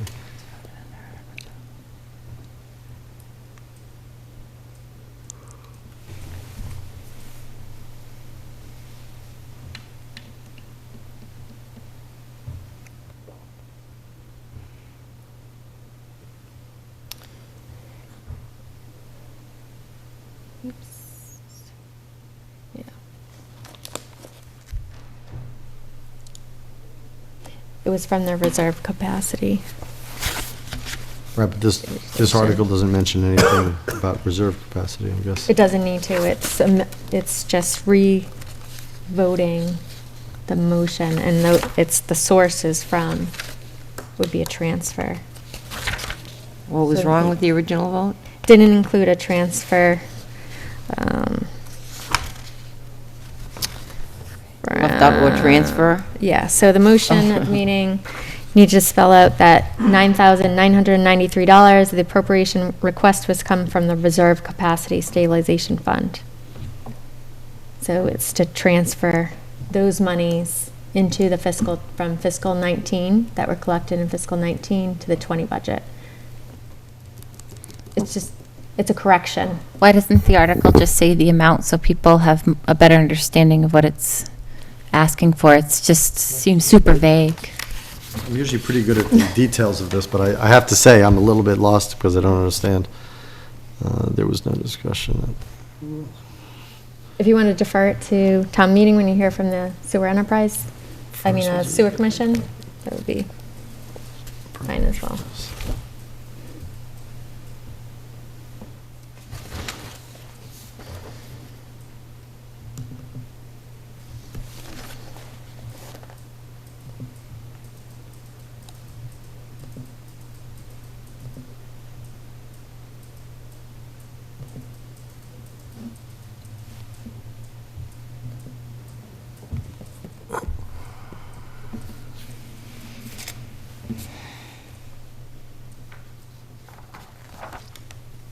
Yeah, I'm gonna say we defer it.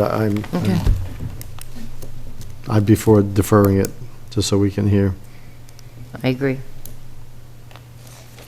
I'll make a motion that we defer our recommendation until special town meeting. Second? Any further discussion? All those in favor, please say aye. Aye. Aye, opposed? Unanimous. Okay, we've done 5 already. 6. May I go back and ask a question to Article 3? When we read the article, it doesn't put the amount, it talks about the amount in the slide. Is there a reason we don't put the amount so that people, Because sometimes we don't know the amount. but it says the amount in the slide, so wouldn't we just add it in, the $78,000 that's asking to be moved? I feel like it's easier We for, keep them generic, so it keeps it within the scope of the article. If there was a change to amend that for any reason, or the other reason was if Article 2 for the streetlights was kept on, it would have changed Article 3. So there's a possibility that amount may change Right, before town meeting? And per chance, and we've been told the new growth number is not going to change, but if it does before town meeting, we can adjust that number.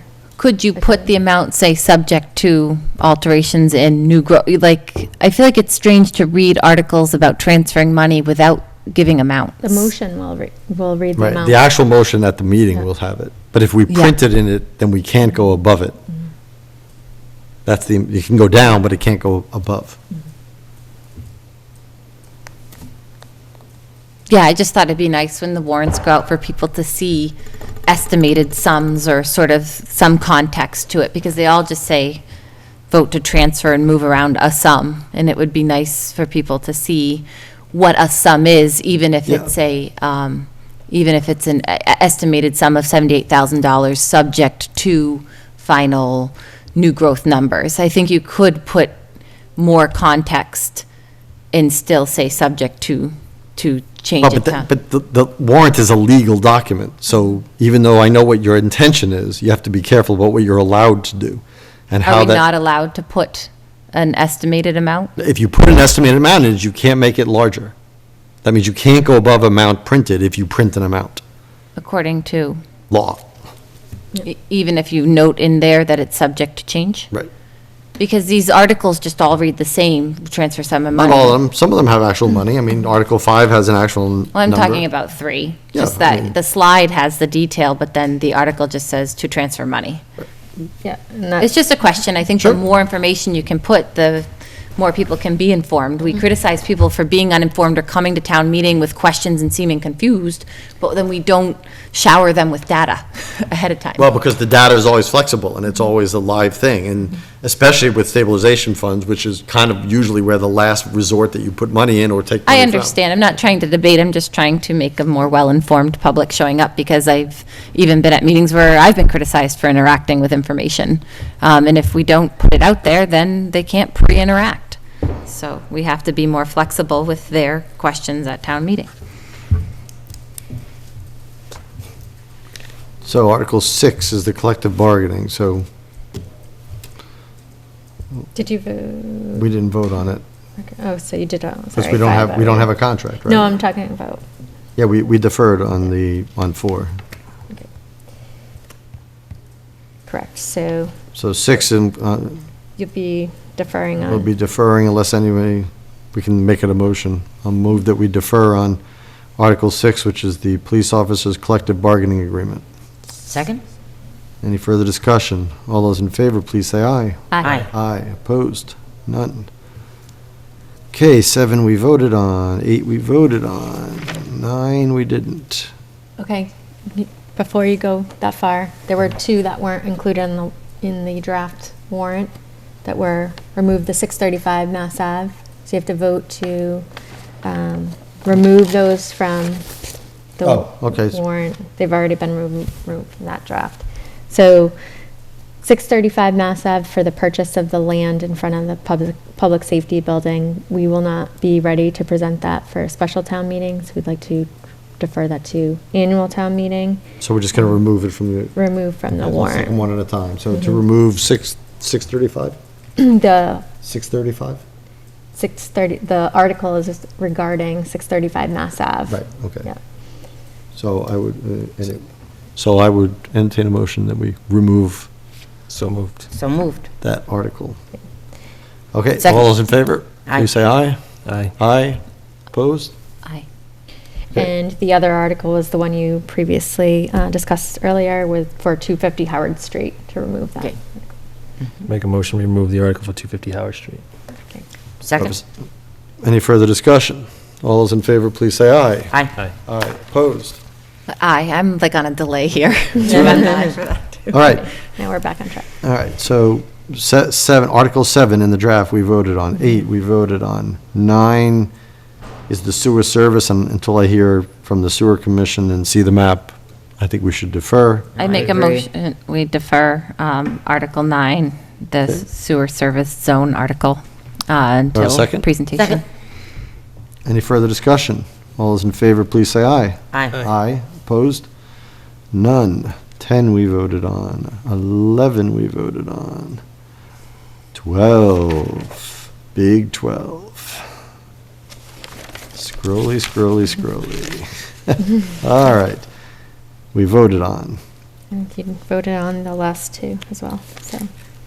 13, 14, 15, and 16. So, wow, we're going to get a recommendation for just about everything in here.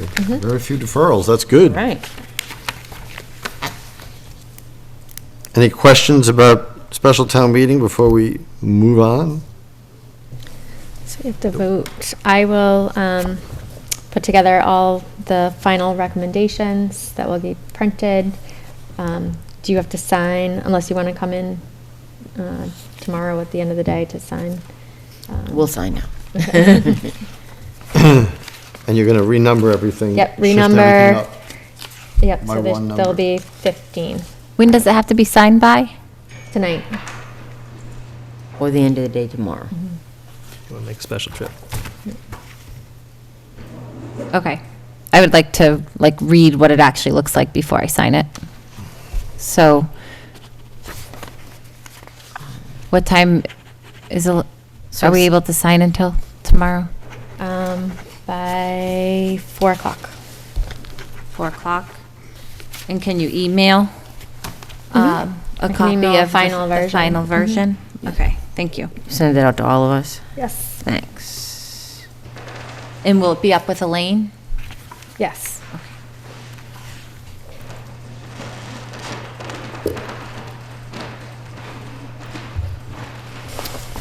Okay, discussion about estimates for repairs to the old primary school. Let's see.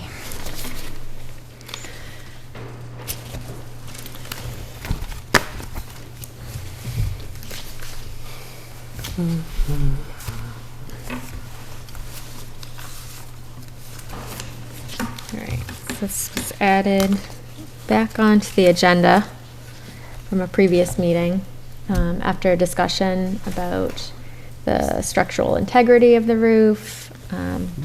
This one you can sign. The original quote, that it did not address that. Thanks. And I had reported to the board all the projects that were earmarked in this year's facilities budget that didn't leave any leeway for this as another additional project. Something would have to be foregone. You also have in your Google Drive an email from the DPW director about his inspection. He went up in the attic of the old primary school. And the engineering company had put together a second proposal that discussed the structural assessment. But what I think really the board is looking for is not just the structural integrity of the roof, but the full envelope, and which would be a much more involved process.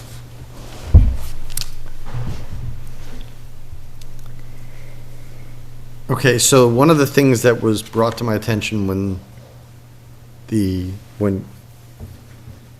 Mr. Walker came with the quote for making it weather tight was that, well, we don't know if we get up on the roof whether the roof is sound. Now, it looks like from the DPW's director's report that the roof is sound. Is that the impression that people on this board got? Rafter and call it dry and solid. I mean, I think overall this is a complicated topic. The old primary school is one of our goals. We have some articles set up to get the feel of the town on the property. We've had a very passionate public commenter, citizen that I appreciate really studying the building, but all things considered, there's a lot of history there and a lot of people know a lot about it in terms of like the public commenter earlier this evening saying that water doesn't get in. I've actually seen 2 feet of standing water in the basement of the building.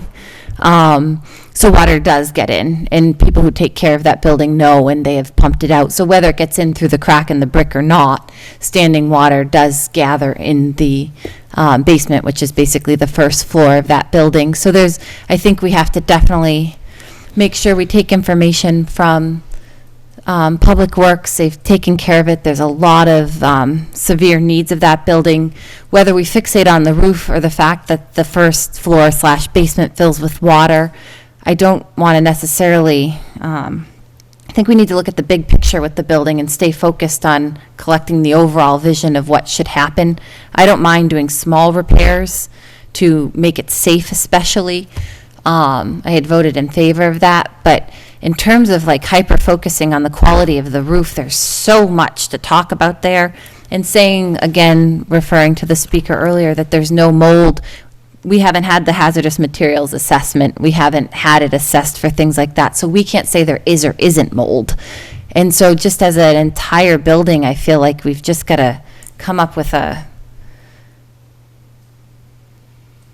just a process of how to tackle it and not pick apart each individual thing. It might have a good roof, but it doesn't have adequate electrical anymore, or plumbing. You know, there's just so many things going on in there.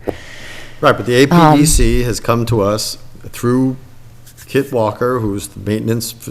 I understand. I voted yes on that. I mean, when it came for us, but it didn't pass to do those well, repairs. Well, we didn't, I don't think we finally took a vote. We did, and it failed. I made a motion to approve those repairs, and it didn't pass that night. Well, we don't. You made a motion, and I think the rest of the board felt it was premature because we didn't have an understanding of where the money was coming from. That's why those of us who voted no voted no. Right, but there was, I mean, it, Now we know that there's no, money sitting around. We have to take it away from another project. I didn't vote against the repairs. I voted against the motion that didn't identify where we were getting the money from when the town manager didn't even know we had the money. So, the question becomes, and then it was brought up to my attention by several people in town and the town manager and the DPW director, that if we go up there, that it didn't come from a quote and it was questionable, the numbers that we were getting for the roof. What I don't want to do is I don't want to not spend $11,000 on the building, and that's the reason why the building is not salvageable. If it is. Right. If it was already not salvageable, then it's easy to make the decision not to spend the money. And so it becomes, I agree with your assessment that it's a tricky proposition, but like many tricky propositions, the Board of Selectmen is asked to make a decision on it. I think the bottom line is that the building is salvageable because look at the City Hall in Fitchburg. I mean, it's just the cost.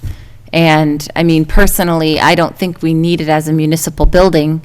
It's in the worst condition. I advocate to return it as municipal land. Everybody knows that. And started looking at the figures. It was estimated in 2015 to be just over $250,000 to demo the building.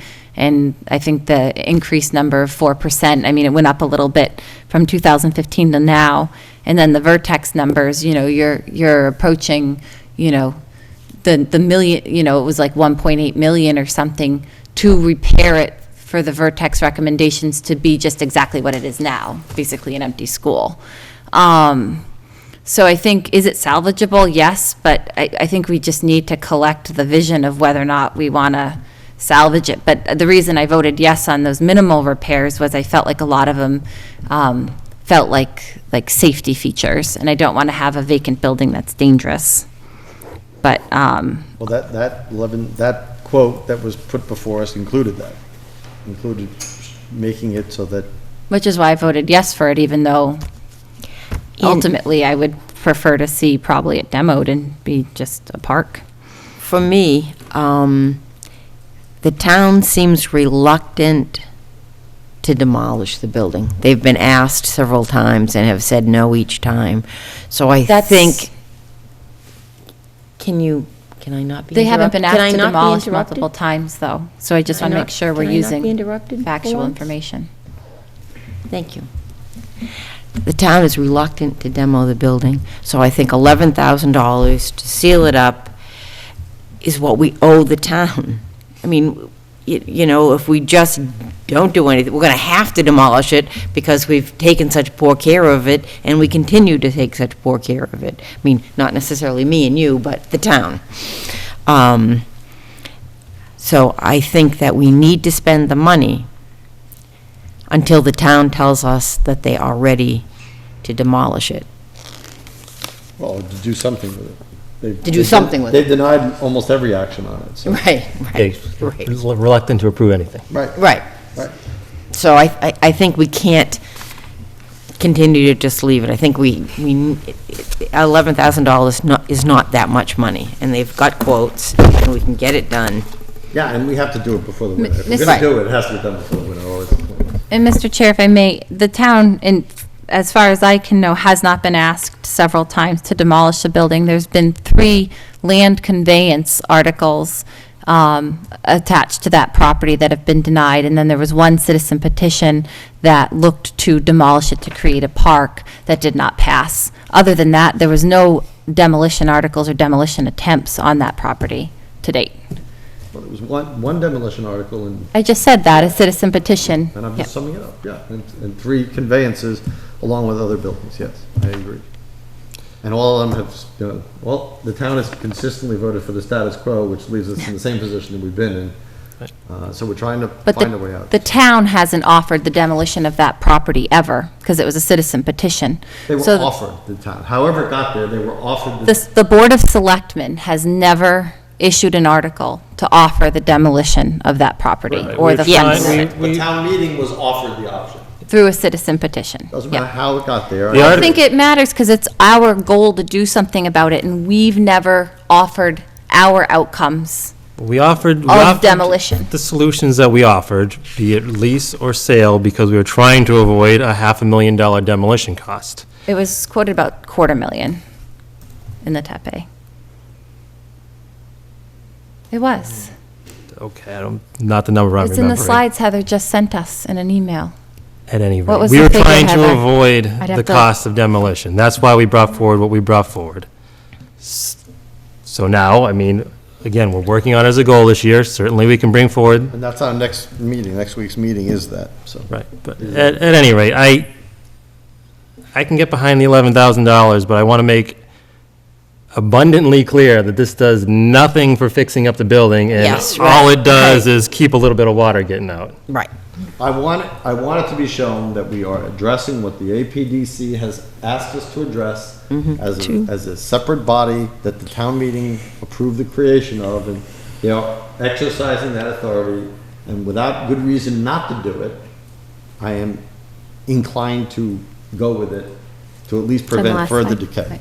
And, I just want to say that this topic is important to the town and all of us, and we've all worked on it, so I just want to make sure we're super factual. It was not a $500,000 to demolish it. The demolition and removal of hazardous waste was done through a study to come out at $221,400 in December 2015, with a 4% escalation in 2019 to currently be estimated at $256,824. That's nearly half of what was just put out. The hazardous material, not the demolition. Oh, demolition and removal of hazardous waste. So it's both came in at $256,824 in the estimation. That And doesn't, And then you have to do something. with yeah, it. right, that doesn't give you any money for what happens then. Now you've just got a hole, a demolished building. So, I think we're arguing past. The point is, the town meeting was given different options with different amounts and different projects and different items, but they have decided, for whatever reason, we don't need to revisit it because they all are up there on the record and they're all televised, they're all recorded.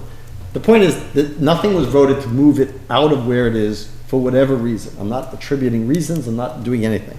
Just saying that the town has not decided to do anything. Now, maybe that we haven't presented the right project hasn't come along, so there's lots of potential reasons. So until it's clear to me that the building is beyond reconciliation, which according to these repairs and the yellow flags that were thrown up about the roof are not, I don't want to say not true, but the building is fine for the roof, that we're not going to find anything when we pay to go do it, that, hey, there's more structural things, it seems to be fine. I'm more inclined to just wrap it up for safety reasons, for waterproof reasons, and defer this yet again, but at least we're not adding to the decay of the building to the best that we can. We're not looking to improve it, we're just looking to keep it exactly as it is right now. then why, when I made the motion a month and a half ago to do exactly what we're here doing tonight, were people not for it? Because you didn't identify, we didn't even know if we had the money. I think I said if funds were available. It was like, And all we said back then, we asked you, just said, why won't we give the town manager a week to find out if we had the money? Which she said the next week, we didn't have the money. so we don't have the money. No, well, now we have $78,000 because in the budget. So we did. No, we No, didn't then. but can I just, Surplus, can we not use that? That's, the recommendation is to go into the special purpose stabilization fund for the surplus. Right. Well, but if somebody wanted to, I mean, there's got to be money we could defer. Well, no that's number why in I the put together article. when I did my report, the following meeting of what projects we do have earmarked for this year, we would have to defer some of those projects Right, but you're from saying what's that available in the facilities you're saying we budget. can't modify the stabilization number to $67,000? We could. Well, okay, so, I mean, that is an option. Mm-hmm. But we didn't have that option the week after the motion was made, because you hadn't done all those numbers Yeah, for the budget. that's not what was presented to the finance committee, though, at their public hearing. It was what you heard tonight. That was the recommendation of the finance director and myself. Okay, Well, we could change the estimate for excise. Take some of that money that we know We we're would have getting. to, yeah, I mean,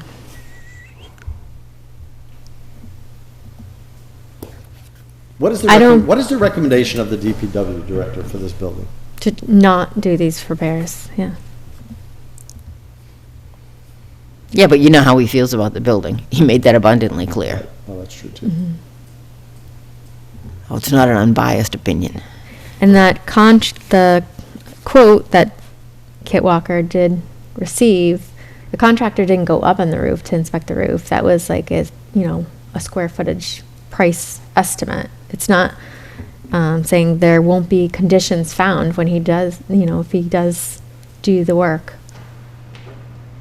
And to Okay. do a structural integrity, you have to open up the roof to,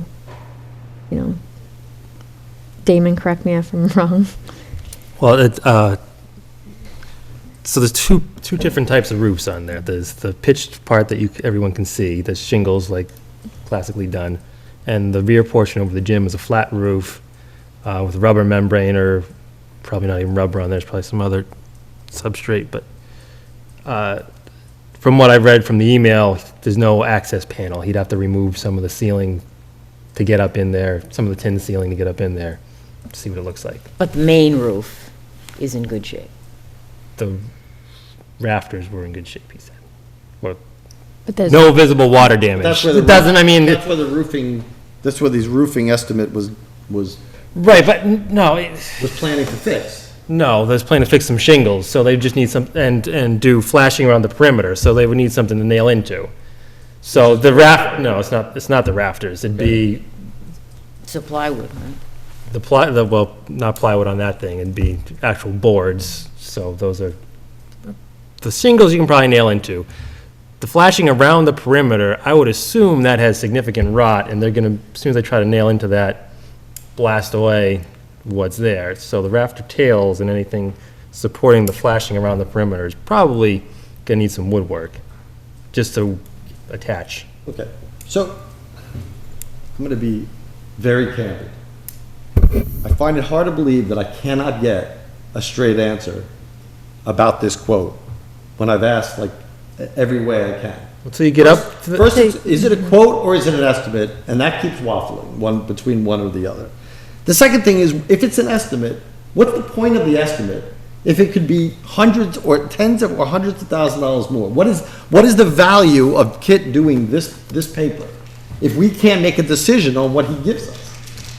Well, you never know what something's going to cost till you do it. That's the nature. so someone of gets up there with these. a ladder and starts poking at the wood at where they attach the But this flashing. you're came not gonna up know. a while ago, and I said, if there are issues that we have to address, whether this can be done or not, I think we should address them. We should get the answers to those questions. Again, if somebody comes to us and says, you know what, the flashing needs to be done, I have no boards, I have nothing to attach it to because everything is rotted underneath, and this $11,000 quote is now a $70,000 quote, that makes my decision really easy. That's why we had the engineer to provide us a quote to do the structural assessment Okay? of the roof, which came in around 3,400. Which probably still isn't going to tell you anything about the, Right, the end So part is just what is going to tell us something? a guy getting up there on a ladder and Don't starting know the until work. you start and- doing it. I and- mean, and- that's the nature of home improvement. It's terribly scary. And we would be embarking on basically a terribly scary home improvement project with no real reason. Where, does anybody remember what night? Because I want to go back to the list where it broke it down, because there are some things that we could do. There was a list and some things were very minimal in cost. Like instead of like just talking about the roof, since we all seem on board with making sure it doesn't become more of a danger, there were a couple small, there was like 5 or 6 items on a list the last time we talked about this. installing 2 sump pumps with new hoses, It's in the s- downspout replacement. In the September 10th meeting folder. Thank you, Damon.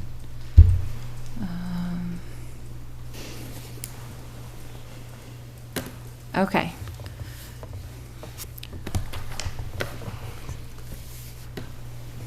Well, yeah, roof repairs, watertight condition was the biggest chunk of that, and the most apt for inflation. But the goal being just to like prevent further leakage or look for areas that were like, All the other, besides the roof, all the other items could be done in-house.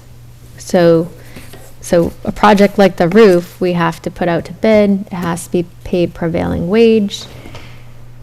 Don't know what you're gonna get for bids this time of year before contractors are very busy right Well, now. what's that 7,500 That's an estimate given, roof repair? but. That's what we're for- talking about. was Yes. When Kit came in, he explained his flashing is replacing some, repairing some shingles, or replacing them. But Now, the security alarm upgrade, does that need to be done? yeah, I wonder like building insurance and stuff. Do you know? What? If you'd have the security alarm that was to let you know if upgrade. anybody Well, broke that's in. probably the one thing that's probably an accurate number.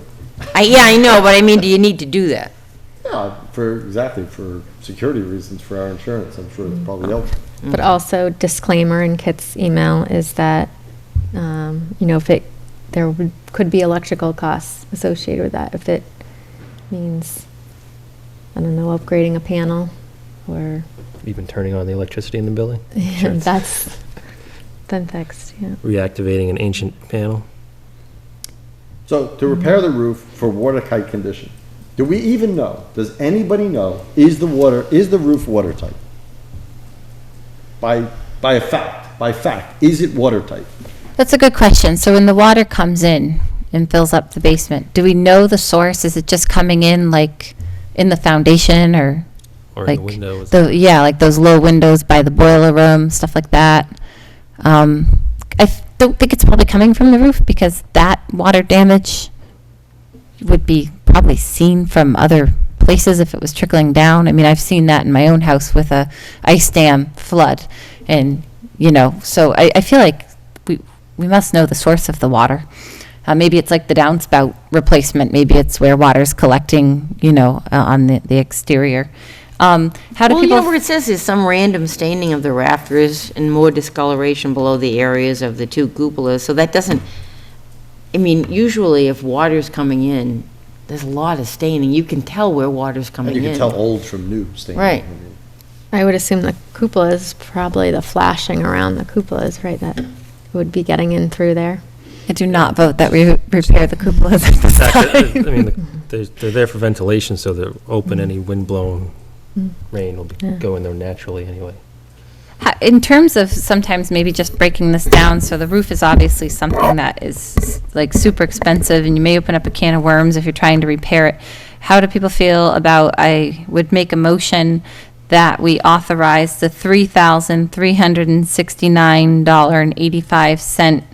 $3,369.85 repairs on the original letter going into the winter. So that is the sump pumps with So new everything hole. but the roofing.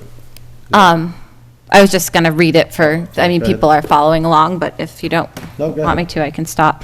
So the $3,369.85 that I would make a motion to approve to spend on the building would include $394 to install 2 sump pumps with new hoses, $125.85 for a downspout replacement, potentially, and this may, not be possible, but it was put as $2,000 for a security alarm upgrade, $750 for window blocking and hardware, $100 from miscellaneous hardware repairs. I think these are all things that are sort of safety building, simple building integrity things. So my motion would be to, at this time, pass that as we continue to investigate the roof. And I would second that for discussion. Now, all of these articles can be done, all of these items can be accomplished in-house, so we can be pretty confident in the prices. With the exclusion, if there's any electrical costs, like Kit denotes. In an interesting, on the slides, Heather prepared about the building. Our budget for the building is $1,200 a year. That's the operating cost of the building. It's currently, obviously in its state and being kept at its state because we're not putting anything at it. I think these few $1,000s, if it's preventing water from filling up the basement and et cetera, just should be done until there's an outcome, just for safety. No, I agree.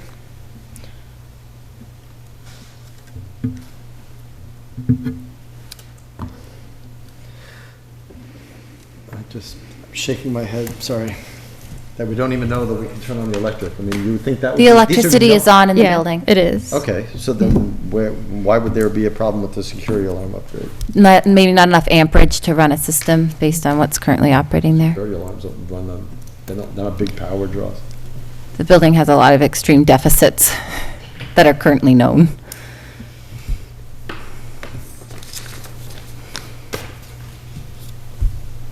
So it was motion was made and seconded for basically all the amount except for the $7,500 for the roof repair, which, again, if water is getting in there, everything else is. I'm not saying we don't do that, but just we I hear what can you're saying. clean up some of this without just letting it all linger.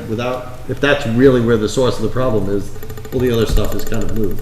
Well, at least there'd be some pumps to keep pumping it out as the roof was leaking.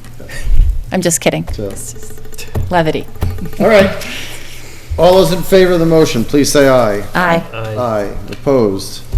None. Can we make sure Jack at least keeps an eye on that, whether it shows up in the budget somewhere to do, maybe get a more refined number for roof?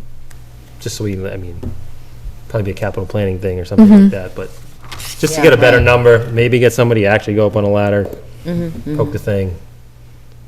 Because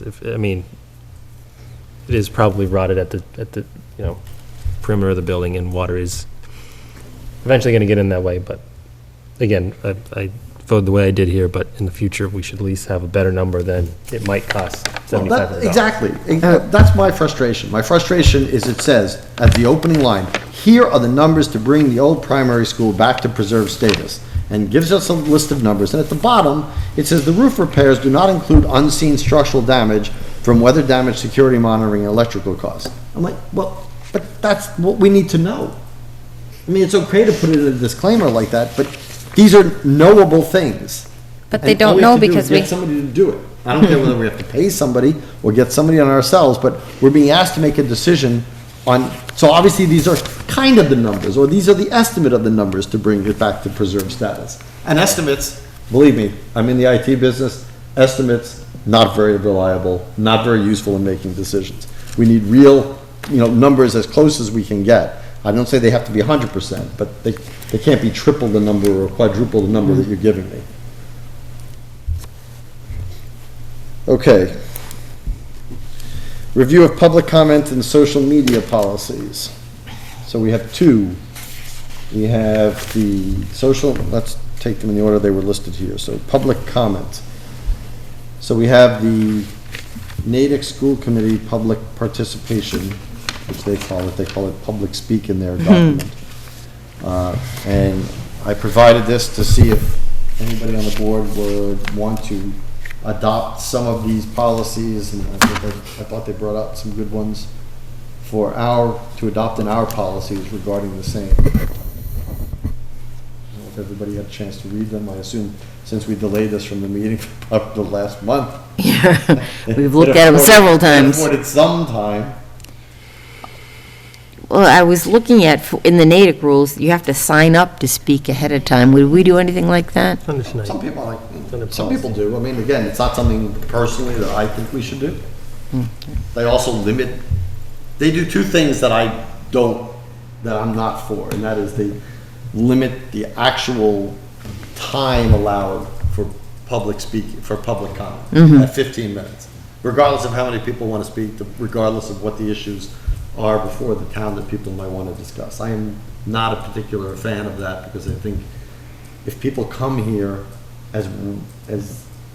since we represent their elected body in the executive branch, they should be able to speak. And I don't mind limiting people to 3 minutes apiece, but I don't want people not to speak because there were 5 people ahead of them. That seems to be antithetical to the value that we want to get people to participate. No, and I think usually if there's a lot of people, you usually ask that they not get up and repeat something that's just been said, which is, sometimes works. Which according to that, which is why I highlighted number 6 from that, their number 6 from their policy, which is large groups addressing the same topic are encouraged to consolidate the remarks and/or select a spokesperson to comment the public comment. That seems to be a good suggestion. It's not. I think so too. It says encouraged, so it's not enforced, but it would be nice to not have 4 people in a row say the same thing. You should have a town meeting too. I think it's hard to, I think it all ebbs and flows, and it'll always do that. I think it was Rob's Hill, where they had assigned a speaker, and she said, and then these are the people here tonight supporting my letter, and they all raised their hand, and it was very organized, and it was to the point, and it did what we'd hoped to do, but there's no way to create that. That has to come from the citizen. Although it can be, So I think my thoughts, and we have a citizen that might end up here public commenting later based on what we decide. I think being vague and just encouraging this, even assigning 3 minutes is difficult, because we might let somebody like we did tonight talk for 5, and then the second we stop somebody at 3 minutes, we've chosen to let some people go one length and others another. So assigning a specific amount of time, I think, sets us up for failure, because let's say the speaker tonight was talking for 5.5 minutes, but then, somebody, like a Katie Adams shows up and you're like, 2 minutes and 59 and you're done. I think you set yourself up for failure because you're choosing when to stop people and how. I think leaving it vague, but just setting up encouragement for the rules of engagement, and just at the beginning, okay, we're public comment, we encourage you to be brief. A reasonable amount of time is approximately 3 minutes. I like words like that keep it vague, because somebody might go back to YouTube and be like, you let this person talk 5 minutes, this person talk 6 minutes, and then you limited that person to 3, and that. So I like staying vague but using encouragement, and then because it's all set up with the Roberts rules to be under the discretion of a chair, you always have that right to limit, stop, and control, just by. You're just saying I shouldn't limit the chair, not me. No. Limit and control. No, you're misunderstanding. What I'm saying is that if things get out of hand, the meetings are set up that there's ways to let the chair use discretion. Well, that's the key word. The key word is the chair. We're telling somebody that I'm going to let you speak for 3 minutes. Anything over 3 minutes for anybody is gratis. Not like I'm going to gavel somebody.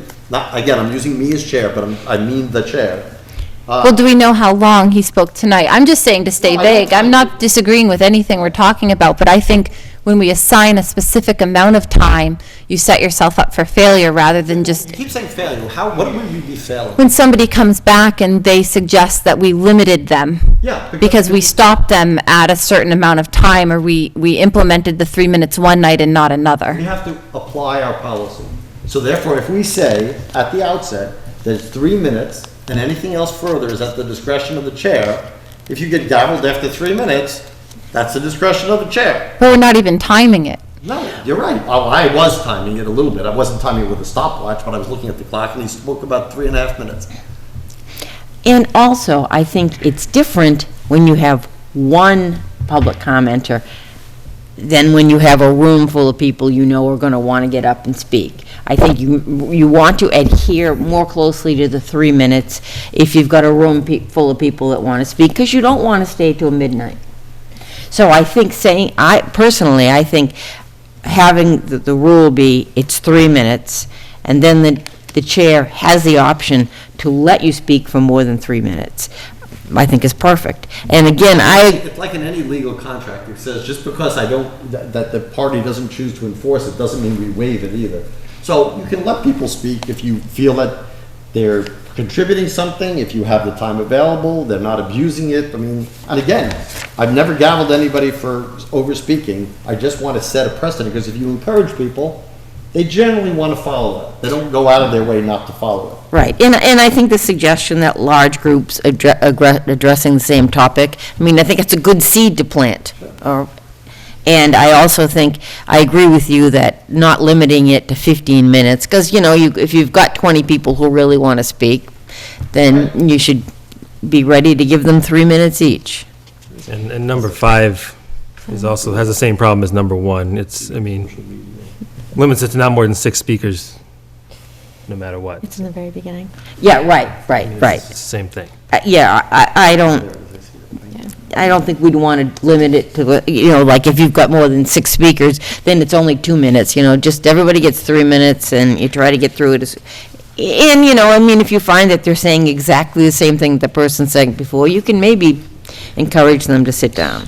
I did want to talk about number 9, because I think this is where we end up getting ourselves in a bind sometimes, is they call it public speak, is not a time for debate or response to comments by the school committee for them. Comments made at public speak do not reflect the views or positions of the school committee. But if something warrants a debate, or we feel we need to respond to any more than just, a quick answer, then it probably rises to the level of an agenda topic, which is where it should be if we're actually debating something anyway. But the person, if it's if it's public comment at the end of the meeting, I would think someone might want to address something we said during the meeting. No, but when someone comes up and says something or asks a question, and then all 5 of us individually respond to it, that's when we go off the rails and hit a half-hour public comment. It's not because that person stood up and did a 30-minute. Yeah, I agree, it's not a time for debate, but they certainly can respond. We do it all the time. I think you have turn a public comment into a debate all the time. I think you have a great point, right. Damon, that we could set up something where the second we feel like that's going to happen, we say, you know what, I have a lot more input on that topic. Can we throw that on the agenda for next week and just leave it as a public comment? Right. Yeah, it is true. Sometimes you feel like you need to respond to a public comment because I had things I wanted to say tonight. I wrote them down because I knew it was on the agenda when I talked about the no hazardous waste, and we don't know about the mold, and that water has gone in there. And I wanted to engage, but waited till we got to the agenda point. So if it's not on our agenda, I do think that makes a lot of sense, that we need to make an agenda topic rather than create an off-agenda moment with a public commenter. So I agree, it's not a time for debate, but I would expect public commenters to be able to respond to things that we say. Or is it just their moment? That's what they can do. I think it suggests, number 9 suggests, is not time for debate or response to comments by the body. So yes, of course, public comment, presumably at the end of the meeting at least, is going to be potentially about things that were discussed at the meeting from the public to us, but it's not, we don't have to respond. Right, yes, right. Right, it's not about having another debate about another topic. Right, and just not that long ago, a couple months ago, we had an individual get up and speak individually to 2 selectmen and no one else. I'd like a response from you, and didn't care. I mean, that's, again, I think that's wrong, and it's making an agenda. I would urge the board in those cases, I don't.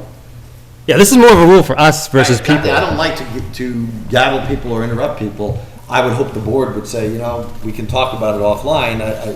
We don't have to respond to public comments even during questions. That's not, so. And maybe we shouldn't. Maybe we should have a rule that we don't Well, again, that's- respond. We don't want You don't want to. to completely limit and stifle speech, but in public comment at the beginning is probably always a little bit different than public comment at the end, in the sense that at the end, I bet you it's more often than not an agenda item. So we are set up to discuss it based on our agenda, whereas at the beginning, it could be anything under the sun.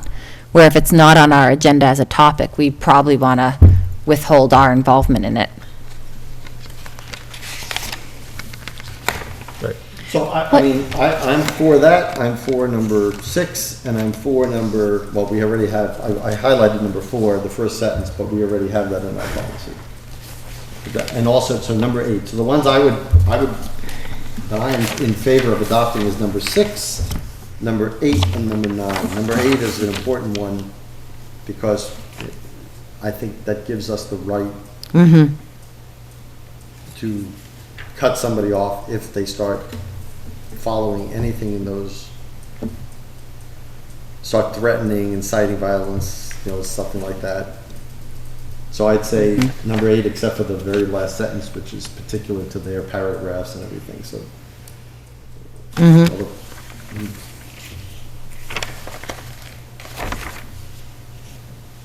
All the other ones I think we have or are self-explanatory. We do say, like number 3, we should probably adopt, it's not in our public comment area, but we should. So number 3, you do it anyway.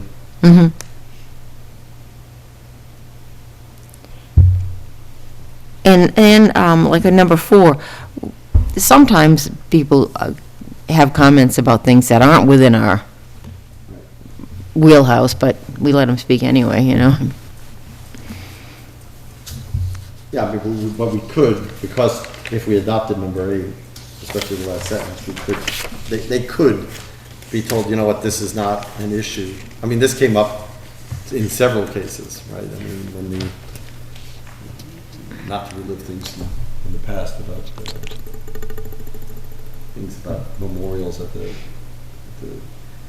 football field and things like that. And people came here talking to us about the school department and school committee, and I said very clearly at that point that these are outside the purview of Board of Selectmen. Feel free to say something, but we're not going to comment because we don't have any authority anyway. Sometimes people just need correction because they don't know where to go, so they come to us. And that's why I try not to interrupt people from speaking, because sometimes they just don't know who they go to, and sometimes they just want to have an outlet for their frustration or whatever. So, but I think it's good to have the goals. I think the goals are more for, personally, I think it's more for repeat people, like people who should know better, who want to push it, and I don't think we've ever had that. At least I've never had that. But just in case, that, somebody should know, like, listen, this is happening all the time now. So, I don't know if we want to take, those are the ones that were, I had highlighted, and some of them, like Damon said, number 9 was important to him, and we would obviously change, if we adopted it, we would change school committee and make it so that it's important to us, and public speak would become public comment.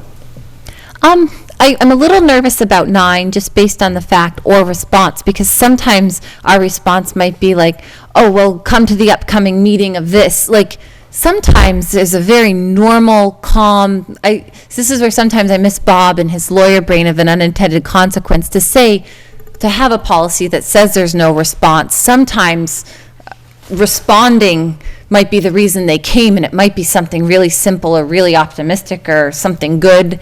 So it's taking something and making it.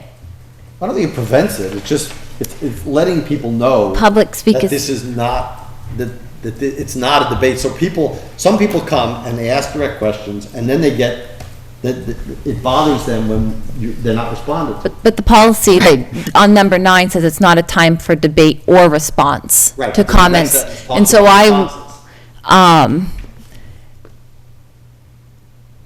So it's comments made don't reflect the views of the positions of the school committee. So I guess I don't want to go down the path of restricting speech, setting up guidelines for how to how to better organize the interaction so it goes more quickly, or that we make agenda items.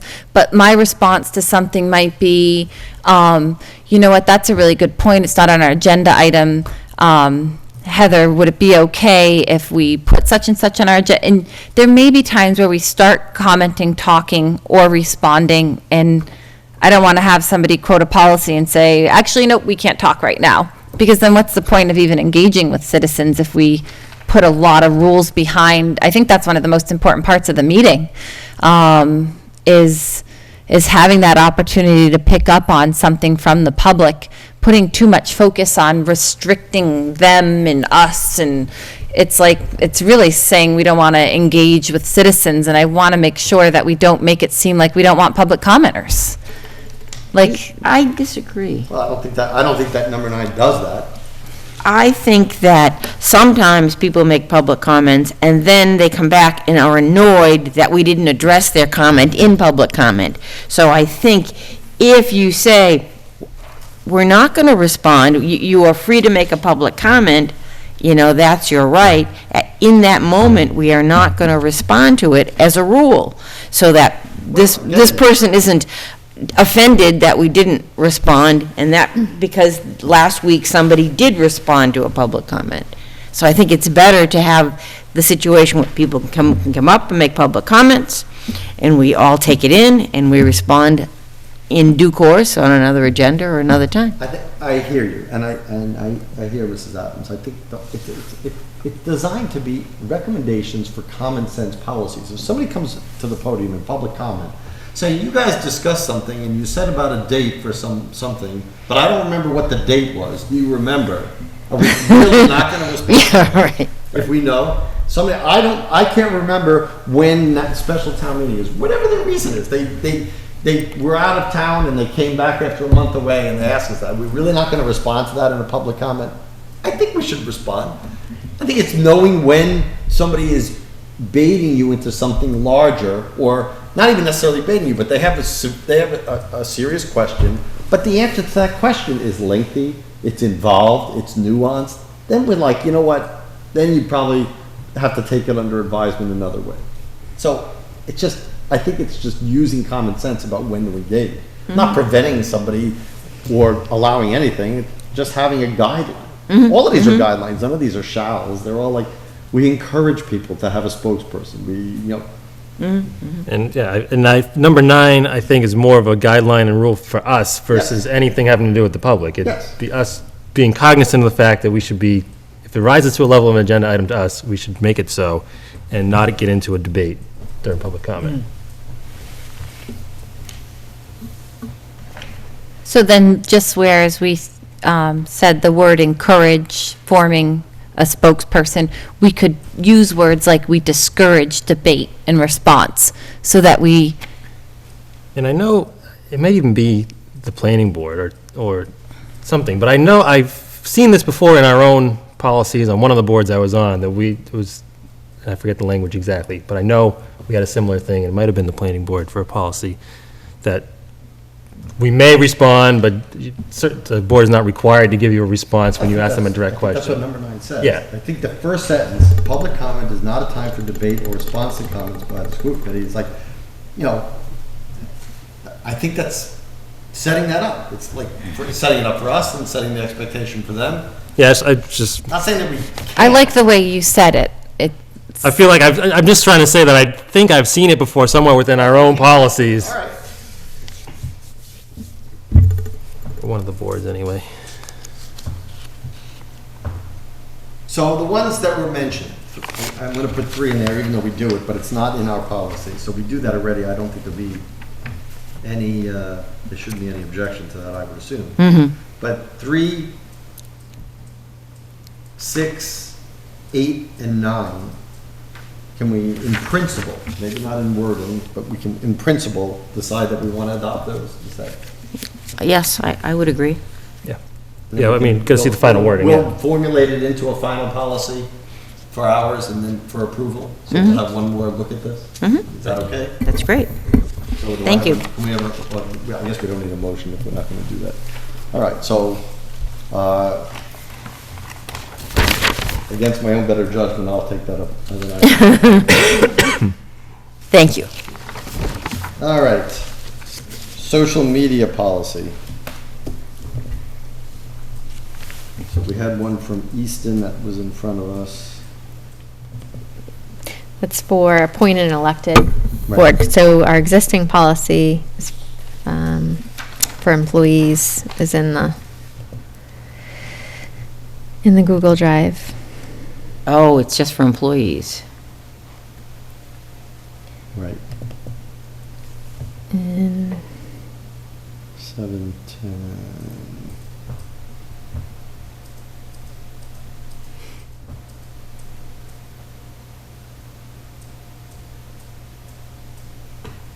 I wish this table of context was And hypertext. policies.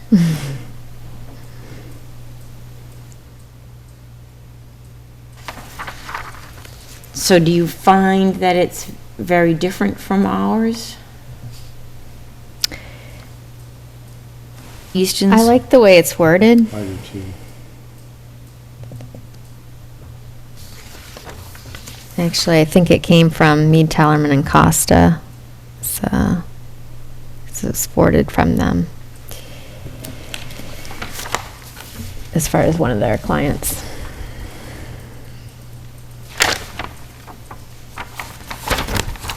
I personally like the way it's worded. Again, most of it to me is common sense and just acknowledging what people presumably would already know. Like, conducting themselves in a manner consistent with the town's policies and standards of conduct, like not only in person, but on social media. That would be seemingly common sense.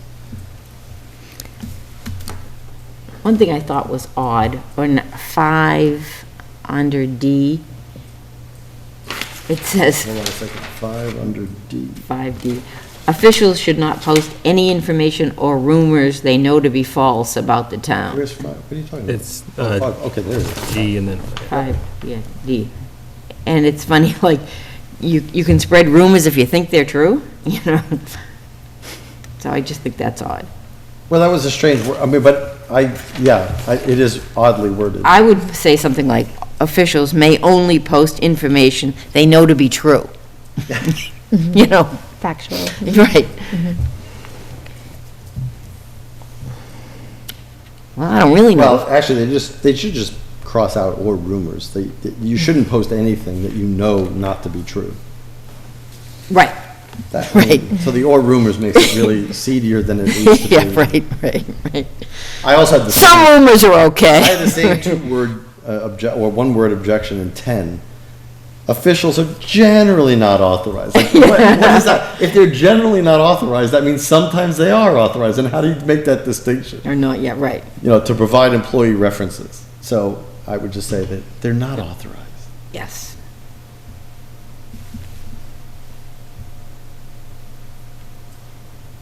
Otherwise, I agree with the town manager. I think this is really well written. And I didn't find anything in here that I objected to. Well, we can get rid of rumors. Yeah, well, we're generally, aside from those two things, I don't know how the rest of the board feels about adopting this in its entirety as a social media policy for, as it says at the top of the page, appointed and elected board and committee members. So the one that's in there right now is 7.10 in our policy book should be for social media policy for employees. And then this one will be for elected officials, elected and appointed officials. Right. no. It's, Is it, should employees have the same standards? Or, There's some differential because use of, computers and, it goes into, do they have a policy that you've looked at for employees? You mean Easton's? Yeah. No, I'm sure it mirrors some of the language, so I can find out if there's something similar, but we we have 10, 11, we have 13 things. I had read through our employee one, and I didn't see anything that I objected to there either, and I don't mind them being different, because, it's a different umbrella. Because you also have to address social media use outside of work, given you're a public official Right. in that capacity as well. Well, it's weird in Lunenburg's. The most important one for the boards and appointed and elected is that nothing you do in social media will escape the fact that you cannot break open meeting law. So if you are out somewhere talking about how you're going to vote in something that's open to the public, that is potential violation of open meeting law, because you're kind of coming to a determination for everyone, maybe not even everyone, depending on what group you're doing it in. So it gets to be very tricky if you're discussing things that are open, that you're going to be asked to make a decision on. And that, of course, doesn't exist for employees. There's no open meeting law for employees. Yep, no, except for those couple of exceptions, I agree.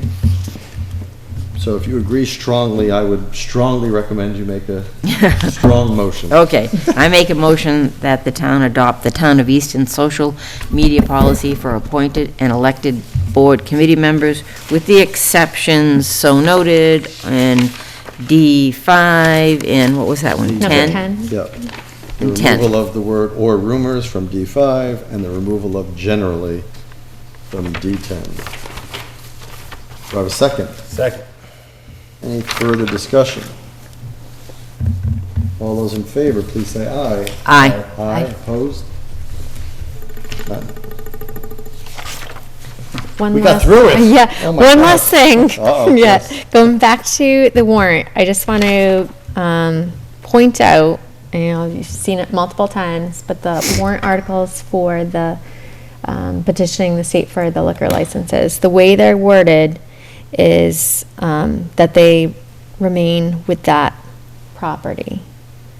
So, One not to be determined?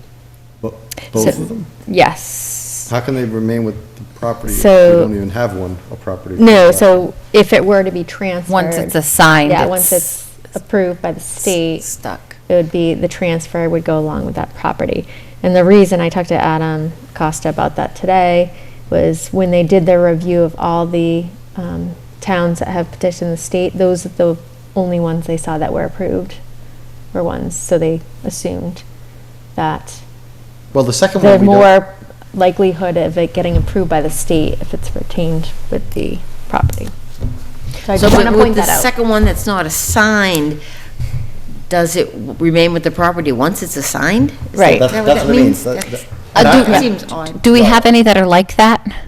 Well, we've never petitioned ones that weren't already given. No, I mean, is there any licenses like this that stick with a property rather than? No, they'd become available. I mean, if a current license holder is selling their property, they go through that transfer the license with the new owner.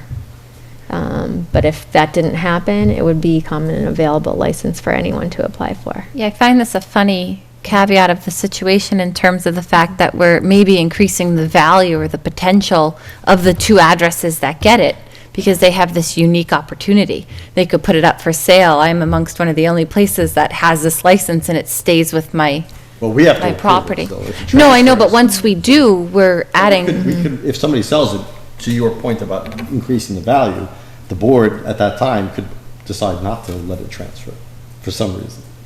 So we don't have to let it transfer. It's just that Yeah. it won't go back into a general pool, It would just go. which to me, I'm going to voice my discontent again, because with the Lanny orchards, I'm okay with that because we agreed as a board that we wanted them to have one. So but the last one, we specifically noted that we would want to ask for one that went into the general pool. Like that was the whole idea about getting it. If we don't get it, because the state legislation doesn't want to give it to us, fine, but to reword it without asking us, not taking into consideration that was the exact reason we wanted to put an extra one, we should have been consulted. Obviously, too late now, but. I You mean, could change the wording, but yeah, I mean, your likelihood of receiving it may. that's fine. I mean, Yeah. I'm willing to take that chance because it doesn't affect anything. Yeah, we're just Right, trying to get yeah. We're it just trying to get one, and it makes no sense to make the licenses sticky, for lack of a better word. But once Right. you stick them on there, you can't get them off there. I don't even understand the principle. And I mean, if we'll get more feedback on the way the system works if it gets shut down for that reason. And so the next time we We'll just tell apply, somebody who wants one to apply, and we'll give it to their To go property. through the town meeting. So you want to retain the language as it is in the Lanny Orchards article? Yes. And change the last article to read, so it would be available license? Yes. For any? Yes, if Okay. we can do that, I'd like that done. Okay. like you say, it'll be valuable information if we're not Okay. given it.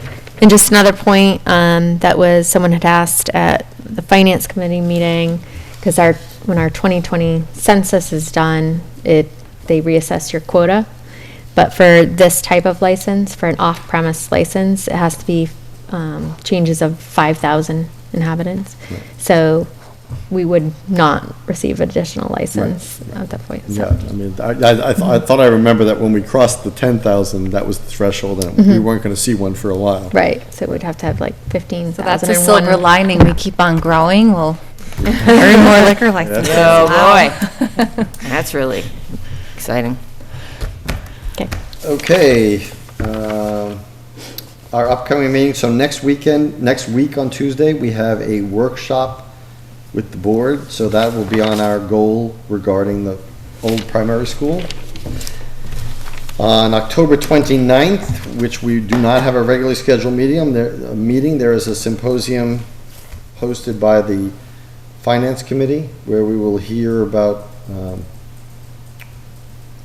basically an overall look at the budget coming up for next fiscal year, and then down the road about population growth, budget restraints, budget concerns that we might have. And then we'll hear from, I guess, the town manager, the school committee, and or the school superintendent. School superintendent And and the then- land use director. Right, so And it's, all the boards are attended. It's going to be more of a presentation. I'm sure there'll be some question and answer, but the real goal is to give it the same information once to all the bodies. That's a good elected, idea. Elected, appointed, and residents all at the same time. Is that going to be here? no, No, at it's the at the middle auditorium. school, high school auditorium. Oh, the auditorium. And it will be recorded, I'm sure. I don't know if it'll be televised live. Okay. And- So and- it's 7? 6:30. Oh, 6:30, the Middle 29th. school, high school auditorium. Any updates on the email regarding meeting about trees again with the planning board? I didn't hear back from all the selectmen. Okay, because that was for 10/28. Yes. Seeing with this 10/29 meeting, where did the idea to discuss it again and have another formal meeting come from? Was that from? The last meeting. But From which meeting you're talking about? This So there was an email Trees. requesting The us tree- to go yeah. to a planning board meeting to talk about trees again. Oh, we talked about it last week, that the DPW and acting as tree warden are saying now that we have been told that there are potentially trees that need to be taken down and that he agreed with, and our consultant agreed with, that we may be subject to liability and that we should revisit that with the planning board because it was we can't overrule their decision. So that's where the discussion came from. Okay. And we're going to talk about Adam's going to be at that meeting. I'm He's presuming. available to meet that night. Okay, if so- the board is. They had all the same information, so are we asking another board to change their decision? Like, is that a normal procedure? What we're saying is, we don't know what our liability is, because these trees have been deemed sickly, dangerous. The tree warden, the consultant agreed with Unitil, and the planning board disagreed, so we're trying to figure out what was the basis for their disagreement, and from legal, what's our liability if the trees aren't taken And down? we're not sure that they knew about or were informed about potential liability, so we're just talking about that.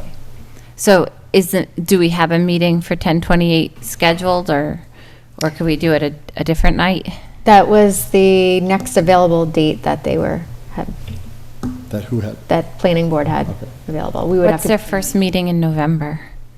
What is the Board of Selectmen's? No. Oh, there's, be the their 4th. schedule is different because of, the holiday, Veterans Day. Okay. So they don't have a meeting on the 14th. So it might not be towards the end of the month. Okay.